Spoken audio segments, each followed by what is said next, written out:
Hey, everybody. Welcome back to the Retro Wrestling Review WCW podcast. I'm your host, Gene Jackson, along with my co-host, broadcast Bob Anderson.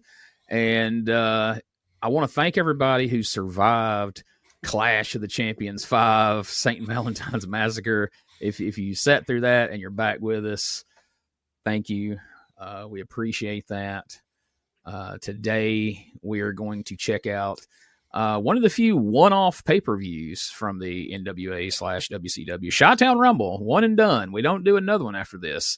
Do you think there's a reason for that, or is it just coincidental, Bob? Unless they got in trouble for using the word rumble, I would assume it's coincidental. That would be the only thing I could think of. We own the word rumble. You can't say it like I do, rumble. And you certainly can't say it's all right. Or you can't even understand it. But this one's a long one, as they say. So I say let's go ahead and get it up here on the screen. I cut out the intro because for some reason they use the generic Mid-South wrestling music for the intro of Chi-Town Rumble. I don't know if you've ever noticed that, but that was the theme song of this, and right on. I was like, we'll cut that out. All right, we should note before we win this, our Jack victory count is at 2. Yes, it is. Magnum TA's hair is still looking fantastic. Man, I tell you what, man, he's getting some help with that before these big shows. I don't know if that's him. That's he's in a chair back there.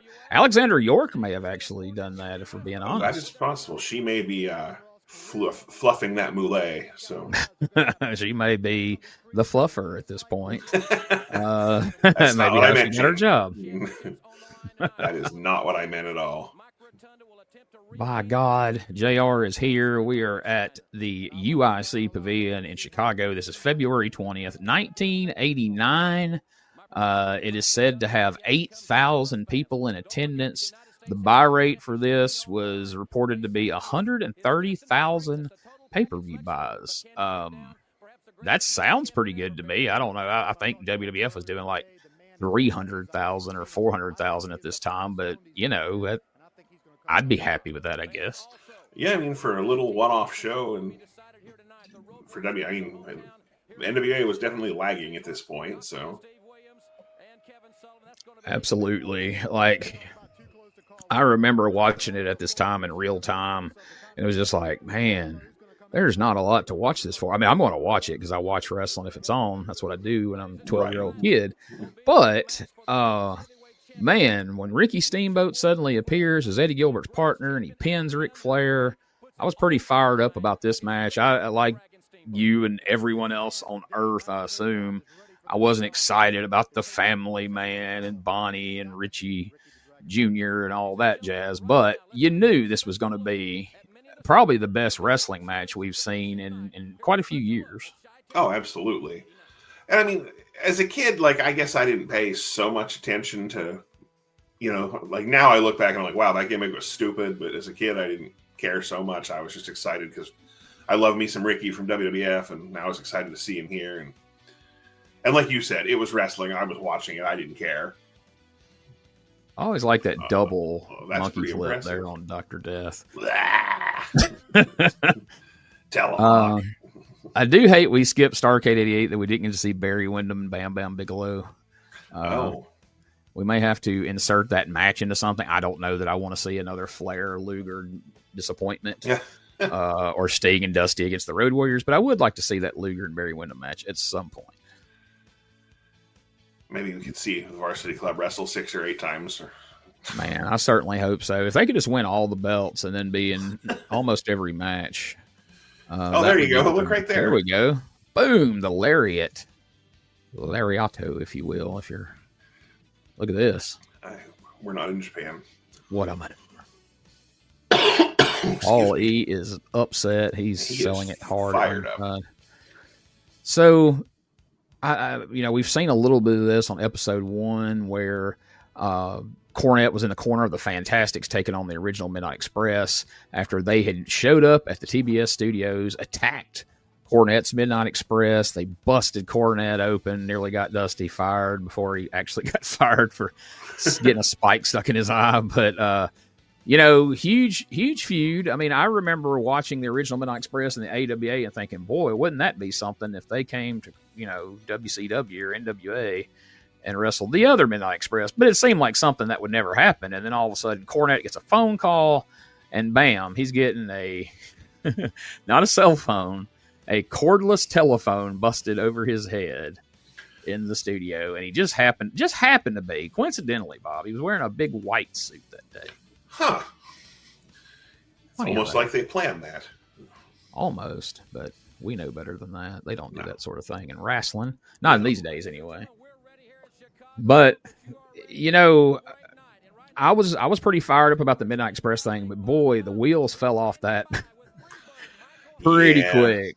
Starrcade wasn't great, and then we'll talk about it more as we go along here about how things really, really, really went off the track here at Chi-Town Rumble. But there he is, Michael Hayes, in his controversial rebel flag vest, or robe, if you will.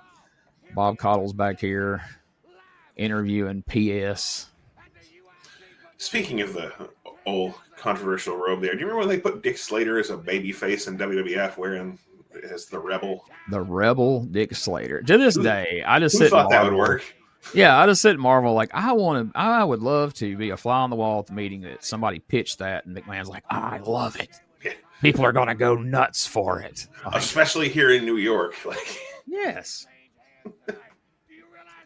I mean, Dick Slater never came off to like a heel, like a babyface to me anywhere ever. And then he shows up in New York with a rebel flag called the Rebel. And it's like, this is going to get over. Yeah. I mean, Michael Hayes, he's down here in Georgia. I mean, sure, we're in Chicago right now. Maybe he should have picked a different robe for tonight. But, when he's strutting out there, in Augusta and Atlanta and all those towns, it's over there. But PS looks like he might be coming off a hard night. The hair looks pretty shitty. And anyway. Yeah. Magnum's hair girl should have got a hold of Michael Hayes' hair here, because boy. Oh, so we got a Russian assassin in the ring. And not just any Russian assassin. We got our good friend Jack Victory is starting the Jack Victory watch. Are we sure? Is it Jack or is it Dave?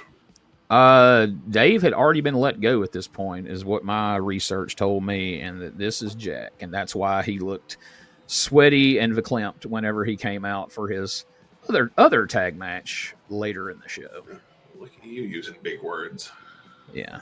Well, for the patrons that listen to this, we want to use some of those $10 words, Using some Bockwinkel words, are you? Now, I get that at a glance, this does kind of look like maybe Dave. He looks a little taller than Jack Victory, but by all accounts of everything I've ever heard about this show, that this is definitely Jack Victory. Right on. All right. And I don't know that Dave Sheldon could have done like nearly 20 minutes with Michael Hayes here. Spoiler. Sorry, folks. Well, I'm going to go ahead and put it out here that this is going to suck. Yeah, if you have anything you need to do, if you need to step away or look at your phone or, whatever you need to do, this is probably the match to do it, because we're going to be here a while. Paul Jones is out here. Wait, why did the Russian assassin have a bear on his singlet? Well, Ivan Koloff was the Russian bear. Yeah, I guess that makes sense then. So, I just wasn't. I was expecting, the big sickle thing there, or whatever that gimmick is, like not a bear. So, for those of you who have already decided that you're in with us for the long haul, you're gonna see this thing through, I will offer you some good news. Right here at the top, this is the last appearance of the Russian assassin and Paul Jones. They will go away after this match. So there may be a couple of odd, if you're going through watching the TV, there may be a couple of odd TV tapings that were already in the can that they may pop up at. But as far as live shows go, this is it for the Russian Assassin. Now, notice I didn't say Jack Victory, just the Russian Assassin and Paul Jones. In the pantheon of great wrestling managers, where does Paul Jones rank for you, Bob? Oh, definitely not number one. Ironically. Yes, I liked him better when he had a mustache, that's for sure. Yes. Yeah, he's probably somewhere above Coach John Tolos and below Slick. Is he above the WWF babyface Sir Oliver Humperdinck managing Bigelow and Mr. Wonderful Paul Orndorff in that god-awful coat of many colors outfit? Yeah, he's probably above that. Probably somewhere above Frenchie Martin. Yeah. I mean, he did feud with Jimmy Valiant for 27 years. So, yes. Or at least it felt like 27 years. It was, and by all accounts, everybody has said that Dusty always said that, like, look, Jimmy's over. The Horsemen don't want to feud with him. The undercard people don't want to feud with him. I don't want to deal with Paul Jones. So they're just going to have, as long as they're on the roster, they're just going to keep having this feud. I mean, it's funny. You go back and you pick up like Starrcade 83 or 4, and they're feuding. You get through 85, 86, you know. Number of 86's Bash, where they're shaving Jimmy's head, and it just went on and on. Yeah, it was never ending. They shaved Shaska Watley's head. I did love me some Jive Tones. Yes, the Jive Tones are very underrated. That was a terrible. Tried to miss a punch, and he still globbed him upside the head. I know I say this every time, the Great American Bash 86, but we got a lot of new listeners and viewers here. But my favorite thing from the Jimmy Valiant and Shaska Watley hair match is when they shave Shaska's head and he wakes up. Jimmy has to wake him up because, you know, that's the only way you can wake up. From and he sees all those little pieces of hair on the mat, and he starts grabbing them up. And Tony Schiavone says, "Grab another Brillo pad." Jesus. You can never say that. Oh, Lord. Today, but different time in 86, folks. But yes, it was. And now you got Tony on AEW trying to call lucha moves, and it's pretty funny. Yeah. I've always liked Tony Schiavone. Oh, I like Tony. I do. I do understand where people, you know, when you got into that awful stretch of WCW and people, you know, like make fun of his announcing and everything. It's like, well, look at what he was having to call. The show was fucking terrible. Like, how could he make anything good out of that? I definitely was burned out on him by the end of WCW, but clearly he was as well. I mean, he did make me want to drink Surge, but and it hurt my feelings that he got crossed with Bobby Heenan, because there's no excuse for that. But you know, things happen, I guess. That is true. Oh, look, we're working an armbar. Is this a Georgia in '83 house show? Hell yeah. Michael Hayes like, I did this in '83.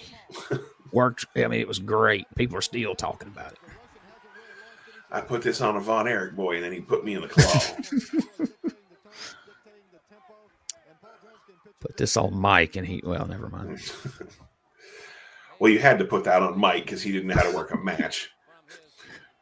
No. And anyone listening, Gene will tell you I'm the biggest Von Erich fan there is, but Mike was fucking terrible, and we all know it. Yeah. And, you know, if you believe the Iron Claw movie and some of the other things that's, you know, been said since then, perhaps he was pushed into the business when he didn't really want to be, and that would certainly explain a lot of things. But holy shit, did Michael just do a move where he left his feet on purpose? It caught Victory off guard. Like, he didn't even know whether to go over. I was like, what? Where did he go? Like, oh shit, he's down there. Did you do a sunset flip? And he's like, I think so. I'm kind of drunk right now. Yeah, he must have had an extra shot of Jack before that match. Oh, you know he did. That does explain the hair. I mean, we get 10 minutes into this long match. You expect his hair to look like this. He was back there in the promo with his hair looking Right. just like it does right now. Like he just took that Russian assassin mask off or something. Was there a dark match where Michael? Nah, never mind. He didn't work twice. No. I don't work no dark match. If there was a dark match, I'm sure Victory worked it in another. The Blackmailer probably worked The Blackmailer was in the dark match with the Angel of Death. But I don't understand, like, when we're sitting down and we're going over the card, like, what if we really kick this pay-per-view off hot and we put a cold match between Michael Hayes and the Russian assassin out there for 20-something minutes? I mean, that ought to get them fired up, right? I mean, Michael can wiggle his ass and throw a punch for 15 of those minutes. It'll be great. But instead, he chose to do an armbar through most of it. There we are. We're back to it. Working that body part. You can kind of see why Bill Watts wanted Michael to be the manager. Oh, for sure. For sure. And, I was completely oblivious to this back when I was a kid. Like, when I started getting older and reading and hearing interviews about how he wanted Michael Hayes to be a manager and he was a terrible wrestler, I'm like, what? Really? Michael Hayes was popular as hell. And then you start going back and watching it, you're like, oh, yeah, he wasn't that good. Yeah, Gordy definitely carried the bird. I mean, Buddy Roberts was fine. They should have got John Tatum as a damn free bird. Yes. If they would have brought Tatum in '89 instead of Jimmy Garvin, you get... So Buddy's out of the picture. Terry's just dropping in whenever he can get in from Japan, which is just once a month or something. And Jimmy Garvin, as Cornette's talked about many times and other people has too, in '89, they say Jimmy Garvin decided to get on the gas and try to start working like a powerhouse. Yeah. And he looked exactly like he always. He just looked a little heavier, like a little fatter, but he didn't look bigger. Cornette talks about one of them. He's talking about, or I forget who it was Jimmy was trying to like no sell. It was Dr. Death or one of the Road Warriors or something. They start beating the shit out of him with a wooden chair. I love that story. It's on the. If you're watching this, you really should check out, now that they're all on YouTube for free, check out the Timeline WCW from Sean Oliver with Cornette. He does 89 and 90, and both of those are excellent. And he tells a story of they go out, they do a 6-man. It's Bobby, Stan, and Dr. Death against Michael Hayes, Jimmy Garvin, and Terry Gordy. And the Freebirds just try, not Gordy, but Garvin mostly, and Hayes tried to eat him up through the whole match. They didn't want to sell fucking Cornette's tennis racket. He cracked Michael Hayes with it. He just turns around and chases him. And afterwards, when they get in, after the match, Jimmy Garvin and them try to jump him and get heat on him again, which was not the agreed upon finish. And Dr. Death gets one of those wooden chairs and just starts whacking the shit out of Jimmy Garvin until he's just broke it into pieces. And then my favorite part of the story is they get back to the back, and as Cornette says, Bobby Eaton wouldn't say shit if he had a mouthful. Actually bows up in the dressing room and says, we ain't just here to put you motherfuckers over. And said that in that moment, the Freebirds realized, like, oh, we're being dicks, and everybody kind of cooled off because, Bobby Eaton never gets mad. If you made Bobby Eaton mad, you've really been a dick. So I love that story, though. And I left some of it out, so you can check it out. You brought up the wooden chair, and it's totally off topic, but when Dusty hit Haku with that chair, that was one of the best visuals in all of wrestling. I just wanted to bring that up. Sorry. Dusty managed to pull that off twice. He does it to Big Bubba in '86, perfect, just hangs it around his neck. And the odds of him being able to do that a second time, almost 10 years later, because I think it was around 96, maybe. Yeah, something like that, 95. Does that to Ming and just wraps it right around his head. And Ming just, calmly takes it out from around his neck and looks like he is fixing to murder Dusty Rhodes right there in front of God and everybody. Beautiful stuff. Oh, yeah. Yeah, this match is still happening, Gene. Yeah, I thought, like, man, we'll get sidetracked. We'll talk about some other things, and suddenly this match will be over. And no, it's still going. Hayes is doing shit I've never seen him do. He's hitting cross bodies, sunset flips. Do you think maybe this match is a rib on Michael? They're like, hey, we want you to go out there and do 20 with the Russian assassin. I hope so. I wish that would come out eventually. Somebody like, that was a rib, right? Like, nobody they thought he would pass out. Like, he would suck all the oxygen out of the arena and everybody would pass out. Well, then he went out there and started doing crossbodies and sunset flips just to fuck with us. What you think about that? Well, freaking poor Jack Victory has to go out here and wrestle this 20-something minute match. And I'm wondering at what point he comes through the curtain and they're like, hey, fucking Condre's not here. So you got any other gear? Like that blackmailer gear I just wore on the Clash. And they're like, well, just don't wear the top. Nobody will recognize it. Put that on. You're in the Midnight Express now. He's like, what? You're in the new original Midnight Express. Ravishing Randy and Jovial Jack. I don't know. Jumpin' Jack. Jumpin' Jack Victory. I think Victory. Jobbin' Jack Victory. That's the true name if we're being real. But man, I wish Jack Victory would have got some better opportunities in this era of WCW. And that he was their go-to guy. He would do whatever bullshit they needed him to do, but he never really got rewarded for it. He talked about it a little bit on the last show. He ends up in the New Zealand militia and the royal family. And that royal family gear is god fucking awful. Sorry. It really is. Like and the thing is like we didn't put any time in between. It's not like the New Zealand militia disappear for a year and these guys show like it's like a couple of months at best. All of a sudden, here comes Lord Littlebrook, and these guys come out in the Shakespeare outfits, and it's like, dude, this is the New Zealand militia with one of the Russian assassins and the guy who used to wave the flag for the fucking sheep herders. Like, how are they royal all of a sudden? They discover their heritage, Gene. Yeah, just like Earl of Robert of Eaton, which I can't wait. That's one reason we've got to stick around till 95 because I found some of those the blue vignettes. Oh my God, they're priceless. Absolutely priceless. Earl Robert of Eaton. I'm good with that. Anything involving Regal is fine with me. Hell yeah. I found the mother load of Regal matches, which Regal, Dave Taylor, Finlay. Yeah. The Belfast Bruiser.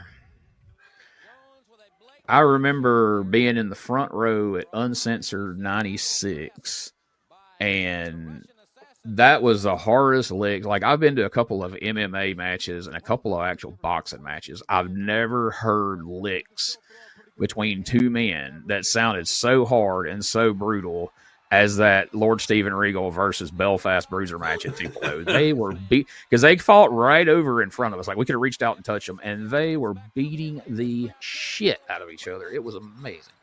I believe that 100%. Uh-oh, here we go. Oh, when I met Finlay and shook his hand, I would believe your story 1,000,000%. Hell yeah. And I went up to him, and after I shook his hand, and I took a picture, and I was like, pleasure to meet you, sir. You and Regal are two of my favorite wrestlers. And he was like, tell Regal he's gay. I was like, okay.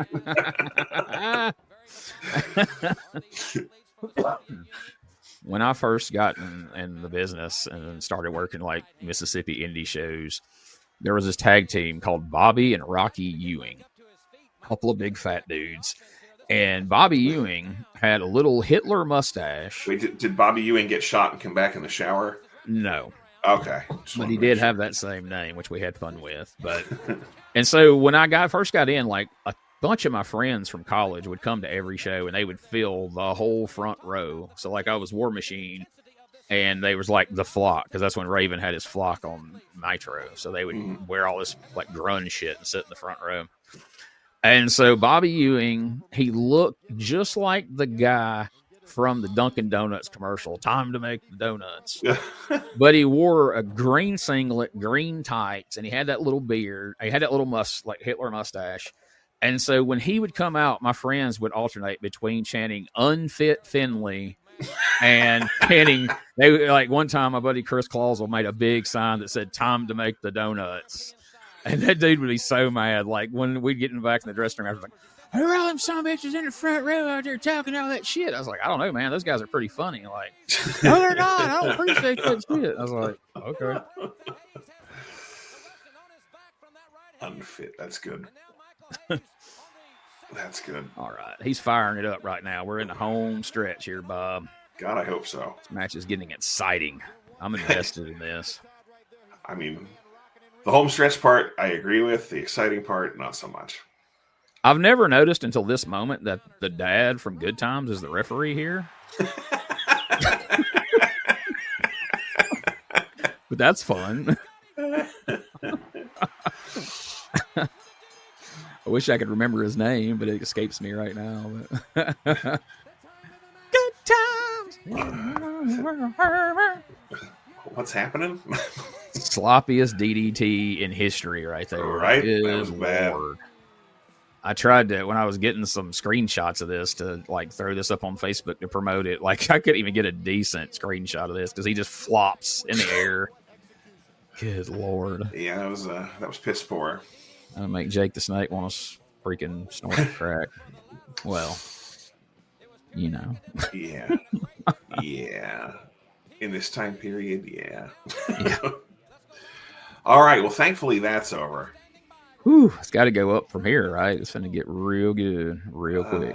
Yeah, that's what's going to happen. Oh shit. No. Oh, shit.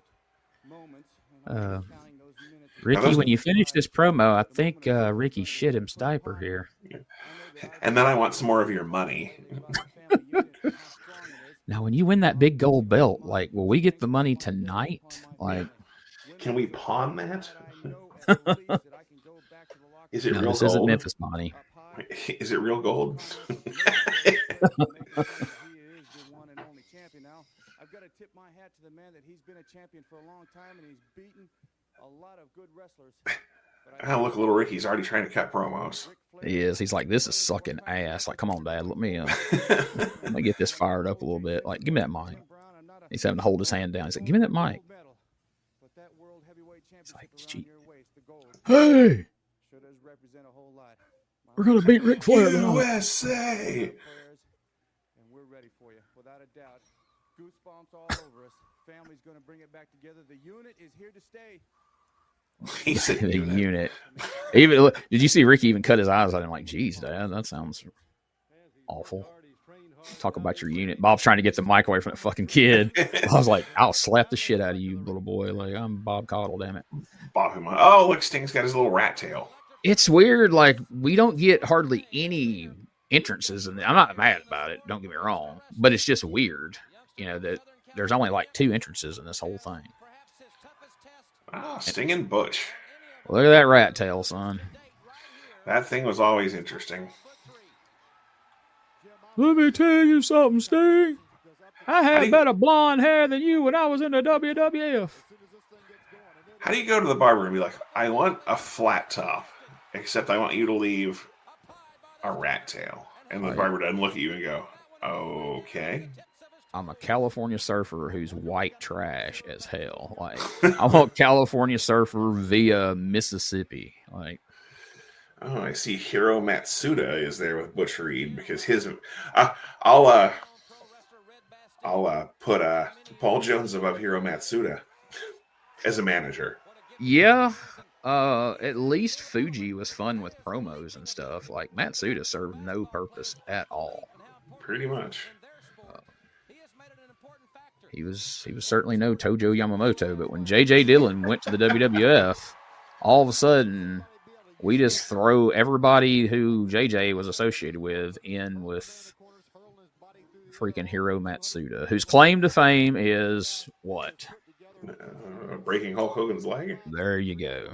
If he didn't do that, there would be nothing to talk about with that guy. I don't mean to be disrespectful, but Jesus. Oh, no. I'm sure he was a fine wrestler in his time, but his time was before we cared. Yeah, back before World War One.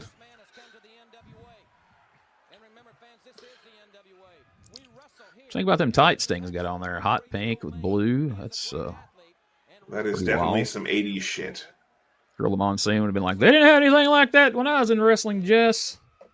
Ha ha ha, Gorilla. I finally started reading the Gorilla Monsoon book. That's very good.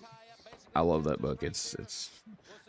I'm such a fan of Gorilla Monsoon, and I didn't realize how bad I wanted to read that book until I heard it was coming, and I'm like, man, that's fucking cool. Like, and I had a conversation with Brian before we did a podcast, and I was like, man, like back in the day, like once I graduated like college and moved out, got married and started moving around the different places in the country, like, I don't know, like I could put in like an old tape of like Gorilla and Bobby doing commentating, and it just felt comfortable, like comfort food or something, like a piece of home or something, as Absolutely. gay as it might sound.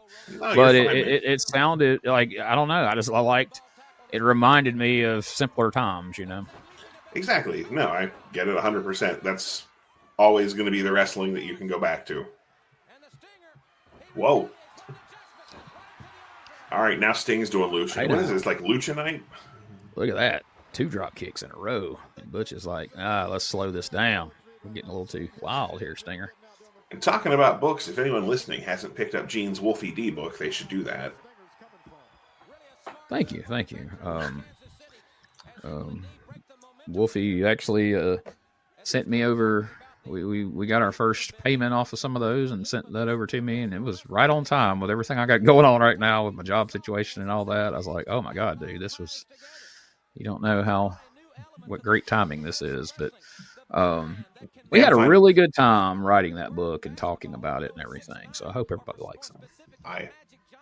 And I'm not just shilling because we're doing this together. I really enjoyed it. So a lot of stuff I didn't know. Appreciate it. That's awesome, man. And I hate that so many people don't know more about his OVW time. Like the Slash character was really underrated. Like the New Church and TNA, if they would have been on there, like not during the weekly pay-per-view era. Oh, good Lord. I think Mitchell, Slash, Belladonna and all that, I think they would have been a lot bigger stars. Like that was really a solid group. Right. That little promo commercial we put out, that's like one of Wolfie's favorite things is Slash when they win the tag belts and he's bleeding from the head and Belladonna comes and rubs that blood all over her chest. He's like, that was badass. We didn't even plan that. It just happened. I was like, nice. All right. Stinger has slowed things down, working the headlock. Got a guy in the front row with a sweet light blue satin jacket. Something that I want us to kind of cover here as we're going through 89 is people have looked back on history and kind of tell the story that, Sting came to WCW. He had that Clash of the Champions match with Ric Flair in 88. And boy, he was off to the races and he was a superstar. Like, no, like months and months later in 89, he's wrestling Butch Reed. He's wrestling Iron Sheik. Like, it was a little while before we strapped the rocket on his ass. Yeah, I mean, he had, like, TV title runs, and... Yeah. I mean, he does have the feud with Muta in 89, and it's good, but... Yeah, he didn't... I mean... Yeah, it wasn't like he was... I mean, he was a star, but he wasn't main eventing, that's for sure. Now, I'm not complaining because I think someone was smart enough to realize, because I think they failed at this at different points over the years. Somebody realized, like, hey, just because he can go out there and have a great match with Ric Flair doesn't mean he can go out there and main event every night with everybody. So, right. I mean, I think having that series with Muta, like you said, and easing his way up was probably the smart thing to do. I just, when you hear these Hall of Fames and different things, it's just like, yeah, Sting wrestled Flair at the Clash, and then it was just he was a world champion. He was in the main event, and it was just off to the races. It was like, nah, not exactly. No. Yeah, he definitely took his time to get there. I was a big Sting fan. I know you've said on here that you weren't overwhelmed with Sting. Yeah, I didn't hate Sting, but he wasn't my... I know a lot of people, he was their guy, and yeah. I wasn't enamored with him. I tried to... All right, we're doing crowd shots again. I tried to get my brown hair into a flat top and talk my mom into letting me turn it blonde, and she wasn't having none of that shit. Not one bit. Did you have the rat tail? No. My dad certainly. If I'd have had a rat tail for 5 minutes, like he would have snuck up behind me and chopped that shit off. Like, no way. Big soup bone right hand there, Bob. Oh, shades of the Undertaker. The best pure striker in the NWA. Sorry. Oh, Jim. Yes. He's been using those same things on commentary for 50 years at this point. Best pure athlete, best striker, soup bones. There's been stretches where I really enjoyed Jim Ross's commentary, and then especially later on as he started getting kind of bitter and over it. See, I enjoyed him much more back then, back in these times than... Even in like Mid-South and UWF before he really leaned into all the, lines that would become his staples. Right. No, the later, the Jim Ross and AEW that didn't want to be there could have gone home, and I'd have been quite happy. So, yeah, man. I would watch those matches and I would think, well, okay, he's not wrong, but you don't need him out here saying this. Yeah. Like, this doesn't do anything for anybody. You expect a guy his age to feel that way and say that, but that's why you don't put his ass on commentary. Let him sit back there and interview somebody. Yeah. Look at these bunch of douchebags. Oh, they're all gonna stand around in a circle and let them dive on them, Tony. Oh my God. Yeah. Like, when he's actively shitting on the product, send him home. Yes. Like if it really means a lot to you to give him a paycheck, have him show up every now and again, have him do those sit down interviews, or have him do the Q&As and meet and greets at the different things you do. But fuck, don't have him on live TV every week. Yeah, he was terrible. All right, this match is. I thought you said this was going to pick up, Gene. It did, and then it fell off. Those two drop kicks were pretty sweet, and then it kind of Butch was like, "Hey, slow it back down now. We got 20 more minutes of this shit." But at least he's doing it with Sting and not Stephen Casey. Yes.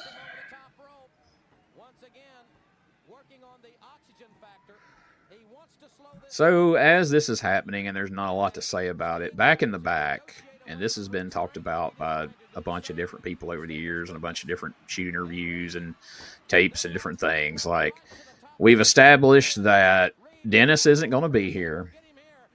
And going into this, as we were shuffling the bookers around, you had, I don't know, you may be able to straighten this out for me. I may have these backwards, but like Jim Crockett, who is a temporary booker waiting on Dusty to get in here, wanted Dennis gone, and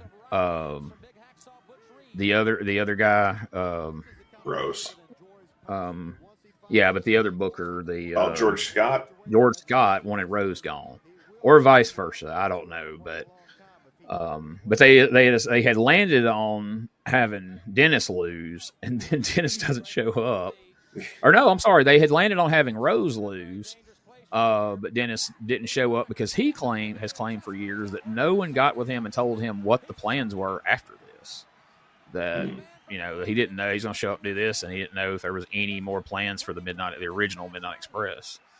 And so they go and they get Jack Victory and plug him in.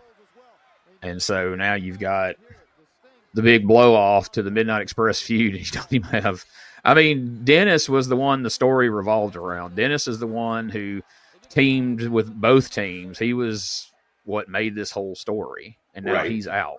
And Jack Victory has no reason to be involved in this. Yeah, there's that. And that is the story of WCW in a nutshell. Yes.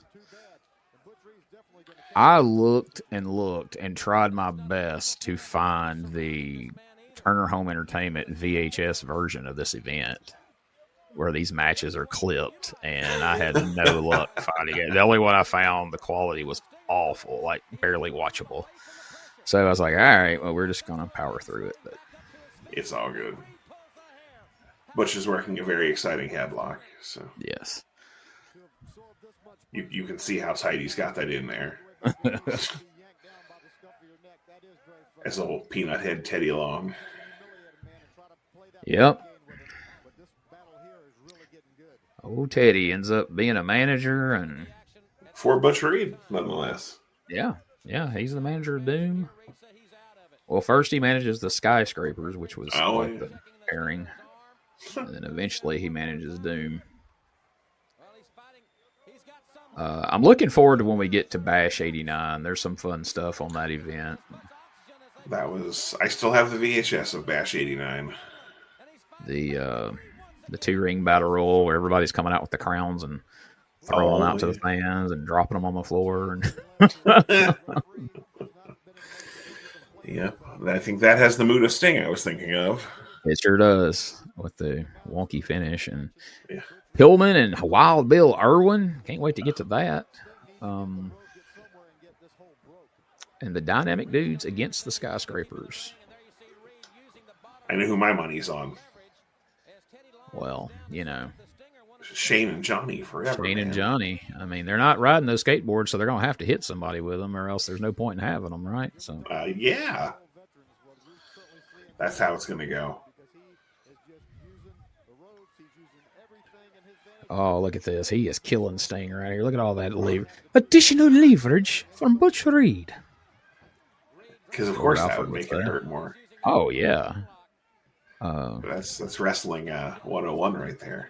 If anybody's watching this and doubts it, I mean, I know most of the time you're supposed to say don't try this at home, but go have somebody put you in a chin lock and go put their foot up on the side of the wall over there and see how bad it hurts. Don't say we told you to do that, but just if you're questioning Butch Reed, by God. Just like if you ever have somebody grab you by the arm and like throw you towards something, you will hit it and come back. I don't care what it is. Yeah, wall, car, doesn't matter. We can go out in my backyard right now, and if I throw you towards the fence, you're going to go hit that fence, turn back, and bounce off of it and run towards me, because that's just how physics works. And then if I know anything about Gene, he's going to give you a standard 1980s hip toss on the way back. You're damn right. I'm going to hit you with a hip toss, and then when you come back up, I'm going to hit you with an arm drag, and then when you get back up again, I'm going to hit you with a body slam, and that's what we call the Tennessee spot down here in the South. And then you'll get a 1 count. Yes. Yeah, that's exactly right. Oh, Sting's fired up. Oh, hell. Man called Sting. Man called Sting. Oh, Sting's going up top. Oh, shit. Is he going to do a moonsault? No, Vader bomb. I'll mail you $1 if he does a moonsault. It'll cost me more than $1 to mail you $1, but. Man, I don't know that I've ever seen Sting do that.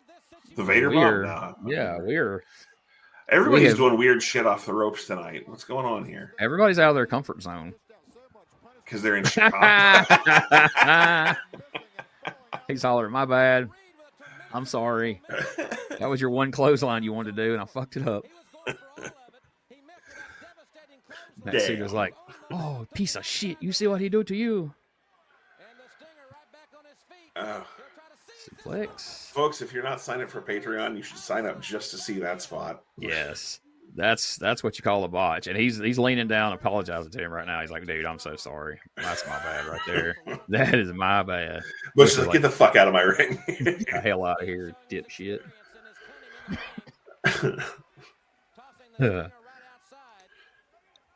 Poor Butch. That was going to look good, too. And it was. Totally dropped the ball on that.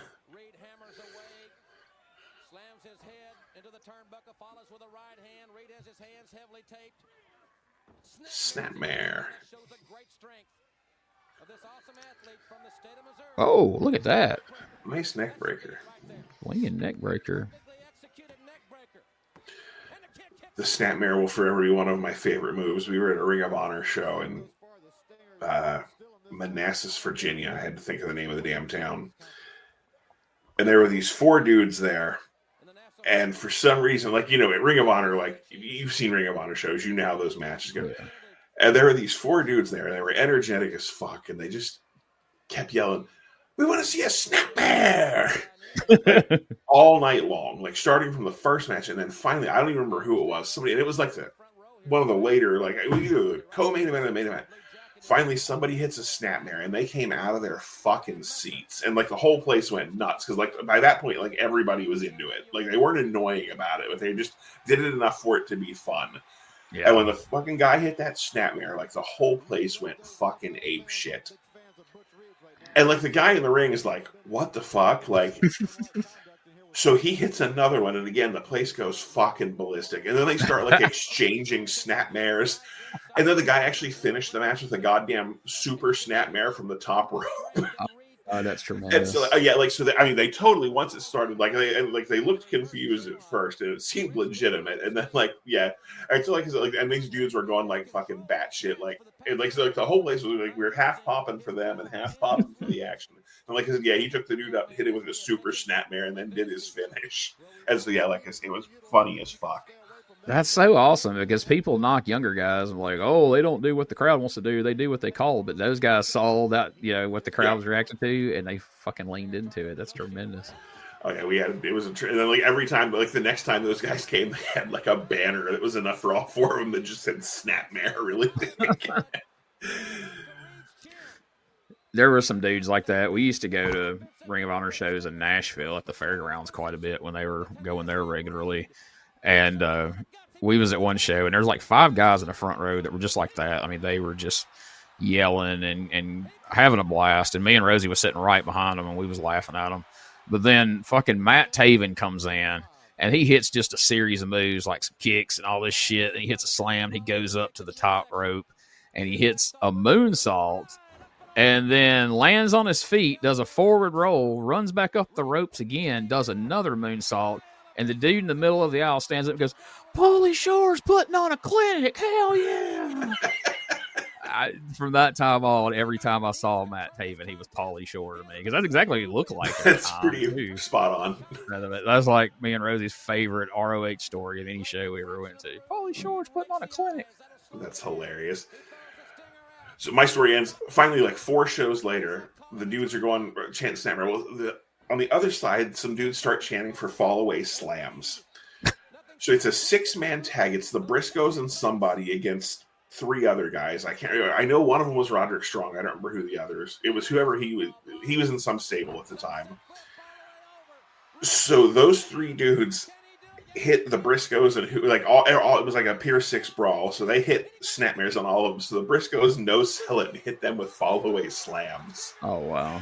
And so like by that, like so everybody got what they wanted. The place was going ape shit. And I actually got to talk to the Briscoes afterwards, and I was like, "That was fucking tremendous, guys." And they were like, "Oh yeah, we had a good time with it." So, man, I love the Briscoes. Like, it took us a while to finally meet them, and we finally did. And just the nicest guys in the world. Aren't they? It's such a shame about Jay, man. That's one that, you kind of get to where you expect that a lot of times. And, man, that's one that really just kind of messed me up for a day. I'm 100% with you. Like, knowing his family situation and everything. Right. And, I'm so glad his kids ended up all right. But yeah, I actually watched the stream, like, where Mark spoke at his funeral and everything. And man, I was really impressed with Mark, and just such a sad thing. Well, here we go. Here's Paul Heyman, the Russian assassin, and ravishing Randy Rose. He's the ravishing Russian assassin. Jack Victory sighting number 3, third gimmick of the year. Now, we got this turned down right now. If people want to go back and watch the show or turn this up, but I do like the fact that Paul tried to justify, like, you know what, you guys know Dennis Condrey, you studied Dennis Condrey, you've known Dennis Condrey for years, so we pulled the fast one on you. We brought in Jack Victory so that it's, to the average fan, it's less obvious what's going on here, that he's doing this because Bobby and Stan know Dennis. Cornette knows Dennis, but they don't know Jack Victory, although they've been wrestling the Russian Assassins on every house show for 3 months. But that's important. Had to cover it up somehow. Yeah. But, later on, some of those guys would have went out there and buried Condrey in a fucking promo and, and made it obvious what was going on. And that don't do nothing for anybody. I mean, they could have at least found a sparkly vest to put Jack in. Yeah, that was really. kind of sparkly, isn't it? Just a little bit. It's just so hilarious to me that that's exact shit he wore as the blackmailer at the Clash. Like, oh, yeah. As a kid, I paid attention to that shit for some reason. And as soon as he come out, I was like, oh my God, that's the blackmailer. Bye-bye, Paulie. I wonder if they just threw some glitter on that vest. Probably. You're in the Midnight Express, yeah, we're going to liven this vest up. Who knows? Like, Cornette might have had that in the back of his closet somewhere or some shit, or Stan. That may be some old Fabulous One shit or something, True enough. Randy Rose had a hell of a mullet himself, didn't he? Boy, he did. He really did. All right, we're playing patty cake here before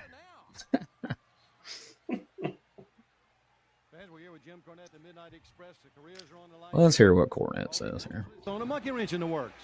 Let's make no mistake about this, Bob Caudle. Tonight is the biggest night in the careers of the Midnight Express. Are we ready? We're ready. Right. Paulie Dangerously, there is no limit to how low that you'll stoop to win a match, to put something over on somebody, to stab somebody in the back, because you're nothing but a garbage mouth punk. We knew Dennis Condrey. We trained for Dennis Condrey. We were ready for Dennis Condrey. So what do on the day of the biggest match of our careers, with all of our careers on the line? You substitute Jack Victory. Say Dennis Condrey's in the mountain, stuck in the snow. Dennis Condrey's on vacation. Maybe Condrey's scared to come and take the beating he knew he'd get, or maybe he's hiding in the building somewhere. But Jack Victory and Randy Rose Victory, bigger than Condrey, stronger than Condrey, and younger than Condrey. But brother, there is no power on this earth. There is no force that you could stick in that ring that's going to drive the Midnight Express and Jim Cornette out of the NWA. We're ready for you. We've been underdogs before, and we've come out on top, and we're going to do it right now. We are going to stay in the NWA. Let's get to it, boy. All right, fans, the careers are on the line, and let's go to the ring. Somebody told him he had like 6 more seconds or something there, because he definitely signed that off, and then it's like, and we're definitely going to stay in the NWA. Somebody was over here going, whining. Garbage mouth punk. Not one of Cornette's best insults. I'm going to add that to my repertoire. What the hell is this music? Oh, this is the generic Midnight Express music, apparently. They used to have ones that sounded like the Midnight Express theme, at least a little bit. Yeah, I actually liked the Crockett version of Chase, but this is not it at all. Nope. I mean, I've heard people complain on Facebook that like, oh, the fucking WWE shit's unwatchable because of the music. I'm like, all right, I'm annoyed by it, but I mean, I'm not going to not watch a match and not be able to enjoy this because they fucked with the music. I mean, it's such a small part of the WWF version of ECW is almost unwatchable because of the music. But yeah, that does suck. I'll give you that. That fucking generic crap they play during New Jack matches. Yes. Holy crap. Like New Jack, Sandman's entrances are almost completely unwatchable because of, but like the NWA stuff doesn't bother me so much because I mean most of it was just one generic song being subbed out for another. Right. But when it was real music, it makes it rough. Yeah. Like Sandman's entrance is not the Sandman without Enter Sandman. Or Natural Born Killers or I'm guessing Paul Heyman never paid a dime for any of those songs. That he I would assume not.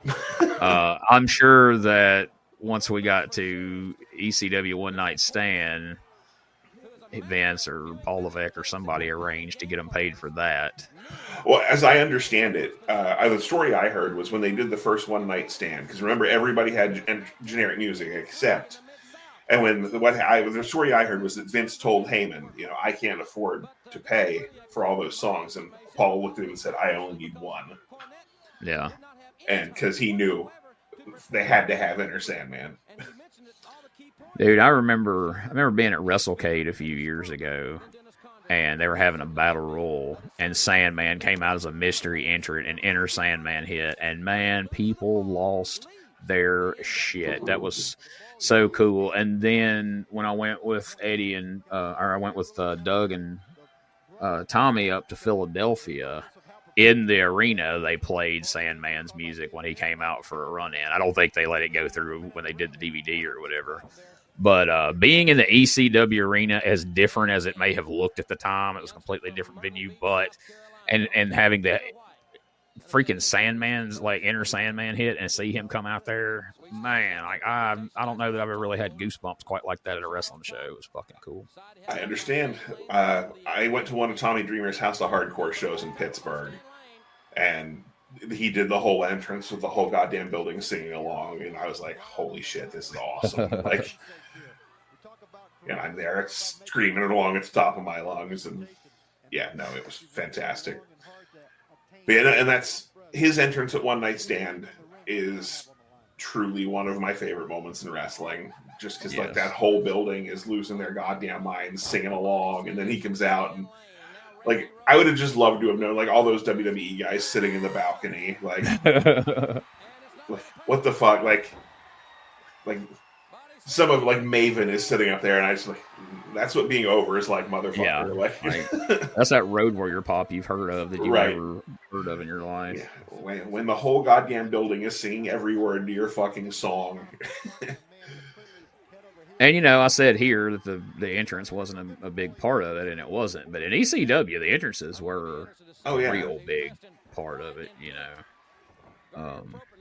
I wish I could have gone to more of those shows live back then. I wish I could have witnessed some of those Dudley the shoot promos and shitting on the crowd. Yes, and Highway to Hell and all that shit. Yeah, I never got to see an ECW show, and I hate it.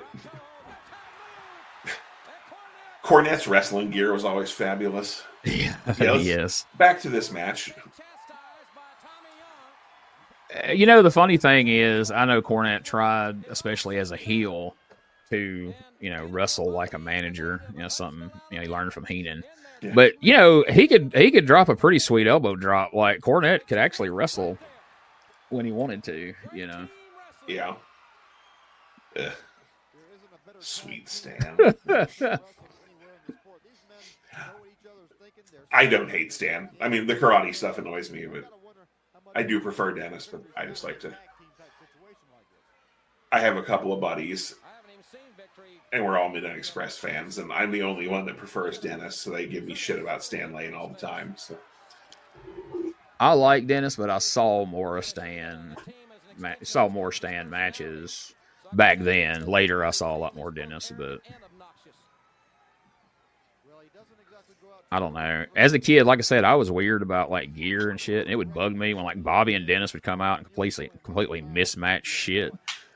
That would bother me, But Bobby and Stan always matched, except for in the very beginning when he was still wearing his old Fabulous One shit until they got some matching gear made. But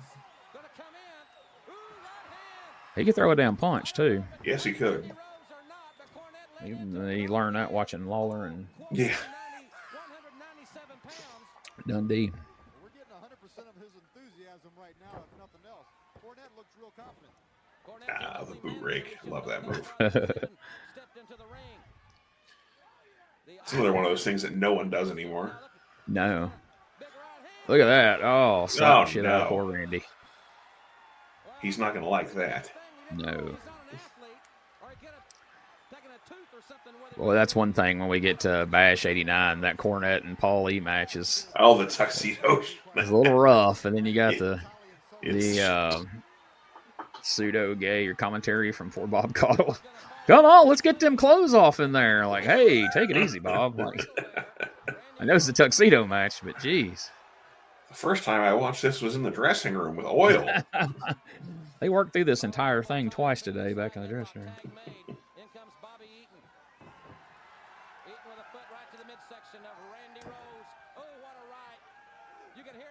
Speaking of right hands, Bobby's was beautiful. Oh, yeah. I'm assuming he probably perfected his from Dundee since that was his father-in-law, but True enough. may not be. Oh, They said he was a natural. I mean, they said that, he showed up as a teenager to help set the ring up, and they just brought him up in the ring, and he could just do this shit, like right out of the gate. and like we were talking about on that last show, he certainly got the raw end of the deal after the Midnight Express. Well, I guess after the Dangerous Alliance, really, but Yeah. Yeah, the Dangerous Alliance run was good, but the shit they did with him as a single was unfortunate. I mean, he had a couple of okay runs with the TV title in between the Midnight Express and the Dangerous Alliance. But Yeah. especially post Dangerous Alliance, it was really all downhill from there. I mean, the Earl Roberts stuff was fun, but Yeah, but it was kind of over with at that point. yeah. I think that was somebody just trying to be, like, hey, man, let's get Bobby a payday here. Yeah. They certainly did nothing but jobs with him after that. But you knew, like, for a while there, like, you turn on one of those clashes, and you're like, well, it may not be a top-tier match, and it may not be against, like, the best person on the card, but Bobby's going to have a solid match on this show. Brad Armstrong, or even, like, drag a good match out of, like, the Z-Man, or fucking... Well, he wrestles Flair at some point on one of the clashes, doesn't he? Yeah, that's another thing. If you check out those Sean Oliver WCW 89 and 90 videos, he's got Corny's got all those books, and he's got ratings and all this shit, and like on I think it was like Pro or Main Event, one of those nothing shows, like they did 2 or 3 shows where they had Flair versus Bobby Eaton, and it did the highest ratings those shows had ever done. And some of them almost matched the Saturday night show. Like, people were tuning in to see that match because they were actually promoting it. And then they said Jim Herd was like, why the hell you got Bobby Eaton wrestling for the world title? Bitching. So they had 3 or 4. Flair just kept booking it, and the number kept going up and up and up. Jim Herd. Good Lord. Yeah. We'll get to him on here eventually. I hear you made him eating pizza, though. Oh, Pizza Hut, man. Here we go. He's going to rock Paulie's jaw, I think. Boom. Boom. Those are Bobby Eaton punches right there. Whoever taught Bobby, he taught Cornette. Yeah. Oh, big clothesline. The fuck is in Tommy Young's pocket? I don't know. It's a good question. For a minute, I thought he had blood on his shirt, and I was like, what the hell is that? Oh, is that patch in the shape of the state of Illinois? Oh, maybe. I think so. Some of these refs were the commission refs. I think that's who the guy from Good Times was. But they all had to wear shirts with the commission patch on it. Oh, shit. Oh, here comes more Stan Karate bullshit. Man, Jack has put in some time tonight. With Right. Michael Hayes. He's fucking taking Stan Lane Karate.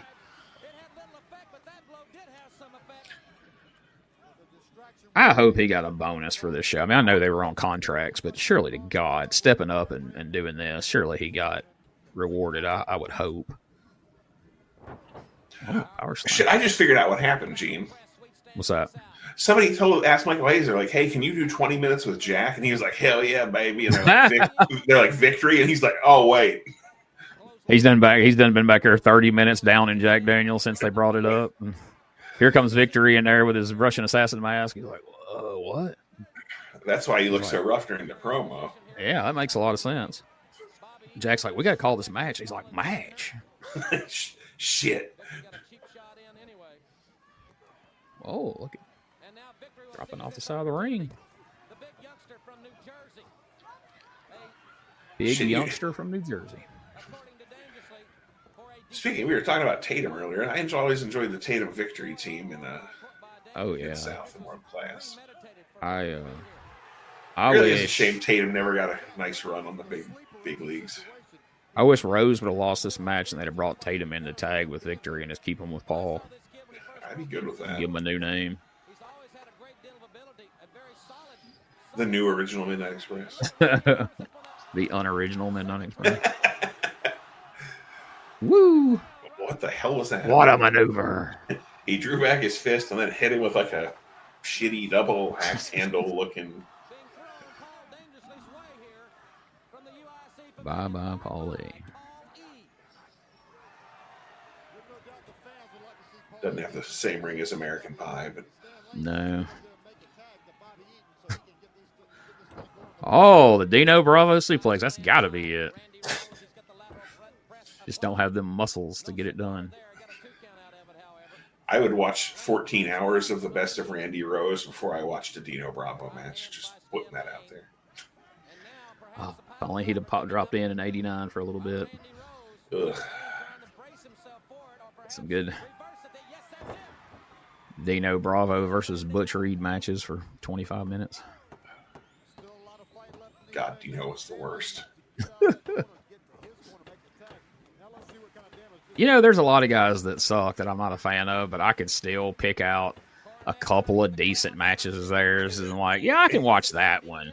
There's not one goddamn thing Dino Bravo ever did that I gave a shit about. Nothing. I mean, I might watch him go home and sell some cigarettes, but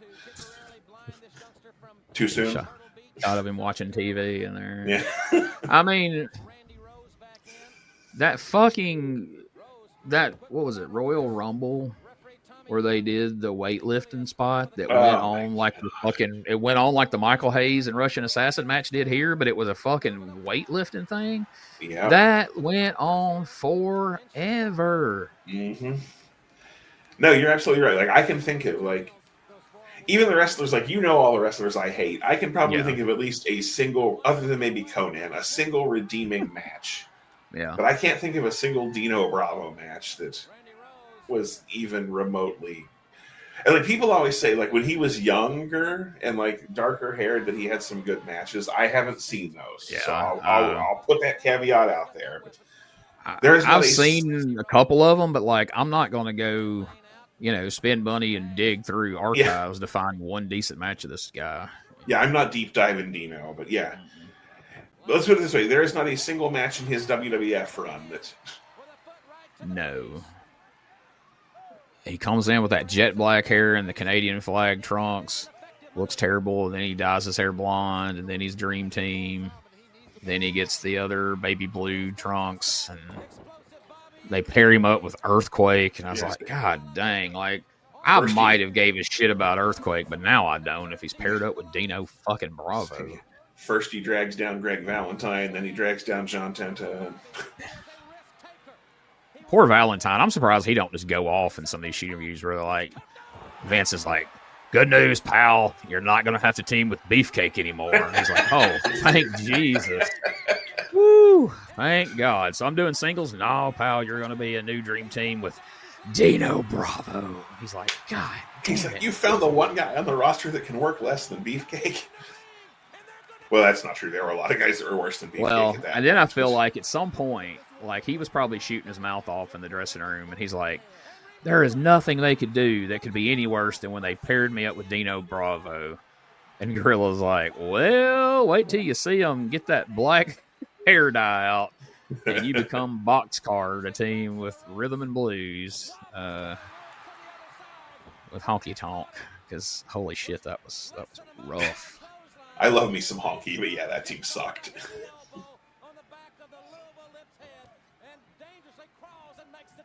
Uh-oh. No. Look at that. Ricky Morton roll through. Wow. Oh, yeah. That is it right there, son. Educated feet all up in their face.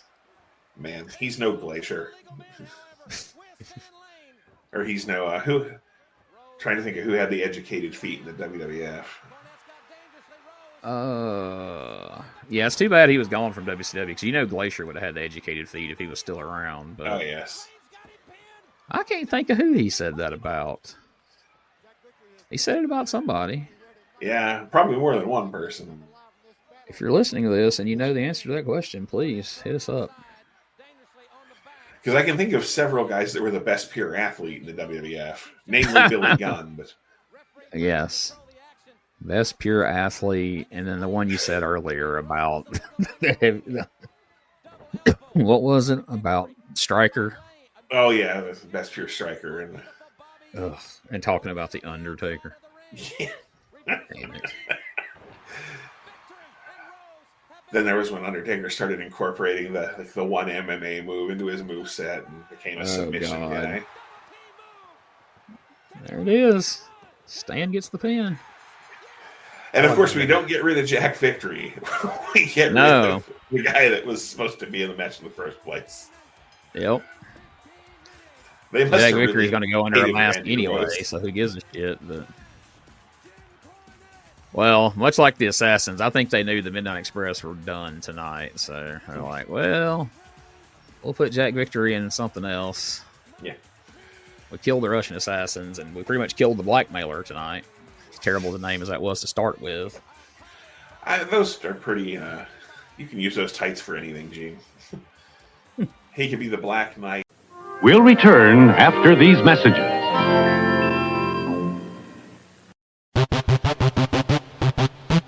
Ladies and gentlemen, welcome to Give Me Back My Pro Wrestling, the podcast that's based on the old school but can still help you find the good stuff from today. Jimmy Street and the Plastic Sheik, Jared, are the undisputed tag team champions of the wrestling podcast world. From thought-provoking topics to superstar interviews to action figure expertise. This team does it all, and all they ask is, give me back my pro wrestling!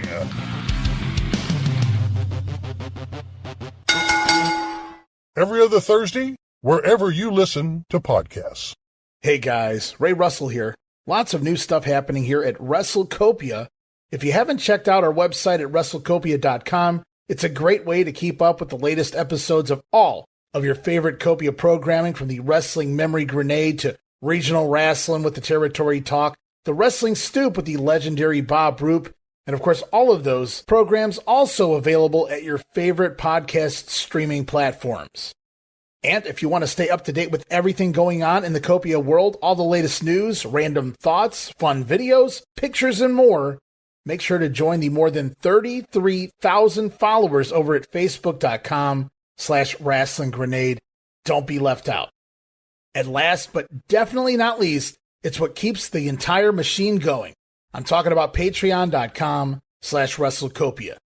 We appreciate your support in helping us pay the bills to keep the WrestleCopia podcast network running and enabling us to continue to bring you all the quality programming that we offer.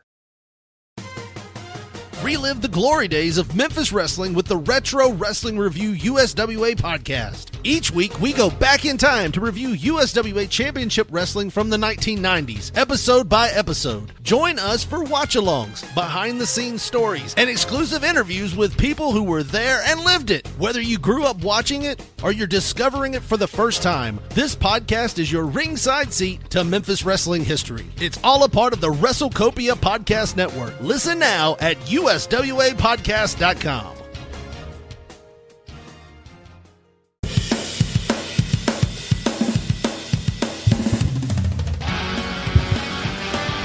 Tired of the same boring wrestling podcast? Need something with attitude, chaos, and maybe just a little cussing? That's STSpod.club, and we got it all covered. We've got wrestling weirdness with WTF News Desk, 5-minute time limit, and the Southern Fried Brain of me, BT, during the whole ship. We also have rolling into Mempho every week about the current Memphis wrestling. Interviews, hot takes, and wrestling outrageousness so wild it might get you banned in 12 states. That's right, it's SDSpod.club, or search all podcast catchers for Shooting the Shiznit, where wrestling podcasts grow chest hair. Not sure what that meant. Love my mama. The Blackmailer Hiro Matsuda. Rick, you faced many challenges in your career, but you're Woo, jet stealing, limousine riding, blah, blah, blah, blah, blah. Jet stealing. Whatever it is, I don't know.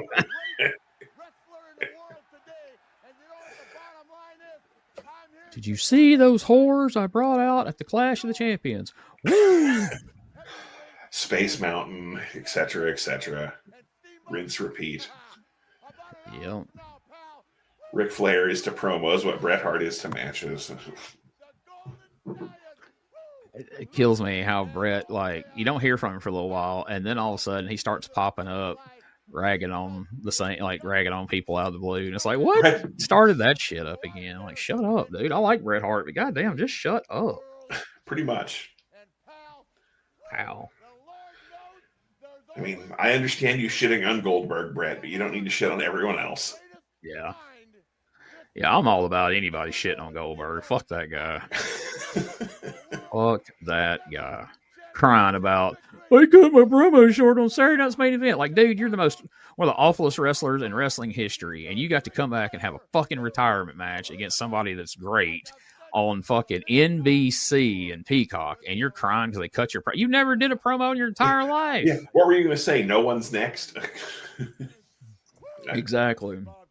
And then he was crying about, they had that girl in NXT win more matches than me. Because she's a better wrestler than you. And kept mentioning that she was Japanese, like that somehow had something to do with it, you know. That's because oh no. Well, the best part of this match is that title belt. Yeah. Scott Steiner's at ringside here, so we're moving towards the Steiner brother era. Yeah, that's always been one of my favorite belts. Yeah, I've got a replica of it over in this case across from me. And, nice. My wife got it for me for my birthday one year, and I love that thing. Oh, Mike Rotundo. If nothing else comes out of this series, people are going to understand that I give zero fucks about Mike Rotundo. I'm sorry. I mean, nothing against the guy, but damn it. The best thing he did in wrestling was have children. Yes. And I mean, all the charisma went to them, apparently. Those are some nice orange boots. Yeah. There they were at one time. He's about got them ragged out now, but you don't see orange boots real often. Him and Taz, that's really all I can think of. Yeah. Where's Sullivan out here with the Varsity Club? You see, I manage these college guys because I'm evil. It makes sense when you don't think about it. I can't get over that guy with the like light blue satin jacket. That thing is shiny as fuck. This guy's fired up for Rick Steiner. Damn. Or Mike Rotunda won. That guy did a lot of coke in the bathroom. Had to have. I don't know if anybody's been that excited during a Steiner and Rotunda match. I mean, look at everybody else. That guy's got a ski mask on out there for some damn reason. Is it Jack Victory? He's going to run in. He's running right about now. He'd be my new favorite wrestler.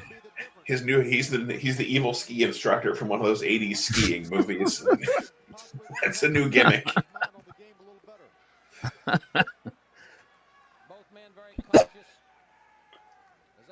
right.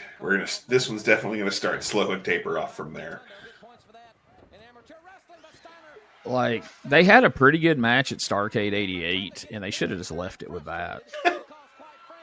Oh, shit. Yeah, he's got Alex on his hand. There's Scott right there in his face. Scott's like, you really gonna roll right up in my face and think I'm not fixing to do anything? Like, Lord, that guy's got a ski. It bothers me. He's got a ski mask. That's hot. Even in Chicago in February. Maybe he's gonna rob the concession stand. I don't know. Maybe so. He's working for Jim Barnett or something. Give me the nachos. Yeah, maybe he's going to rob the box office so they don't have to pay the wrestlers. The box office got robbed. Like, damn it, not that shit again. we can't afford to pay any used gas. And the 50-50 money, too. Yeah. Yeah, the old Mike Jackson fucking raffle. I'm annoyed that Mike Rotunda didn't have to wear the fucking little helmet thing like Rick did. I mean, if he's an amateur wrestler, he should have had to wear the fucking earmuffs. Would have been better that way. Yeah. Couldn't hear everybody booing him and fucking shitting on his match. I think we're getting over, brother. Like, take them earmuffs off. You'll see. Go. That went wrong. We almost had a repeat of that Butch Reed spot shit. Butch Reed's like, these motherfuckers can't work for shit.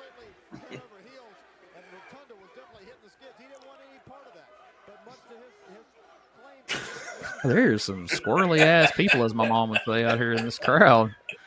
My goodness. Wow. That guy took a break from filming Life Goes On to be here that night. Oh, Corky in the house.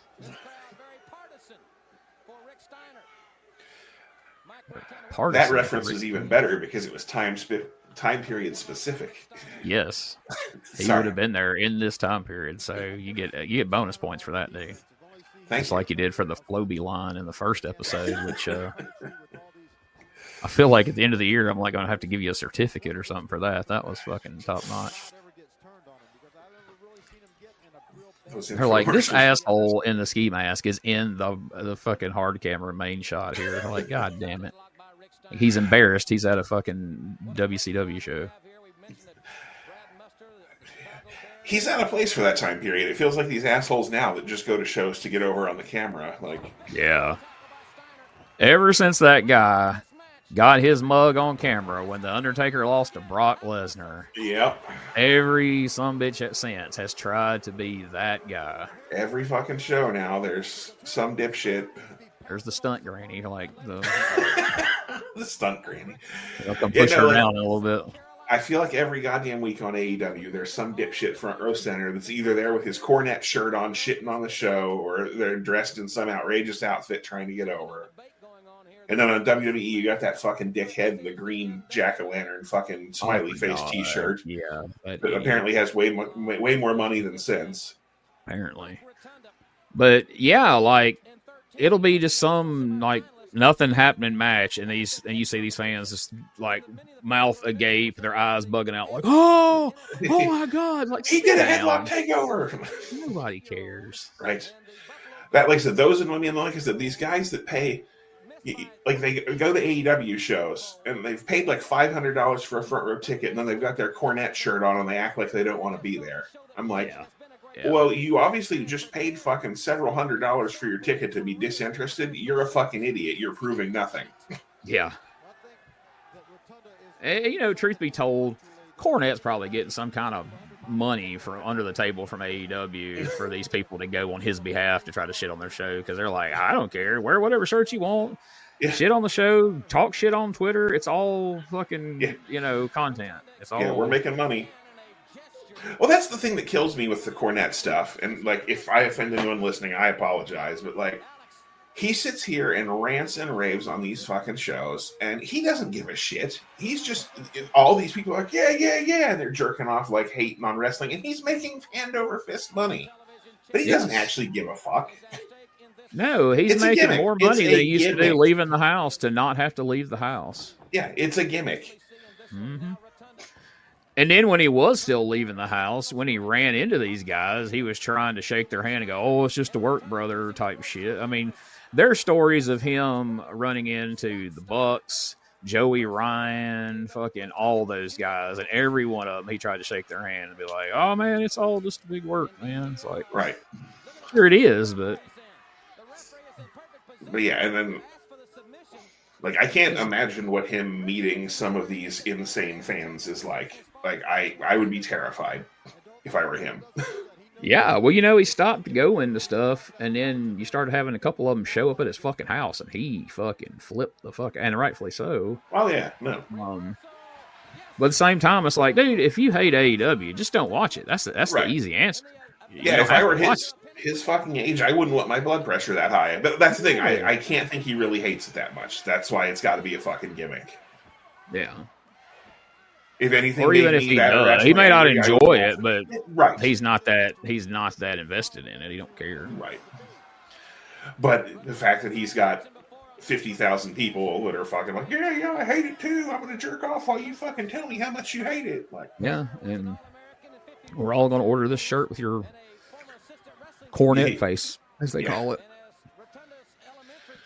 Yeah. You've made $30,000 on goddamn T-shirts and.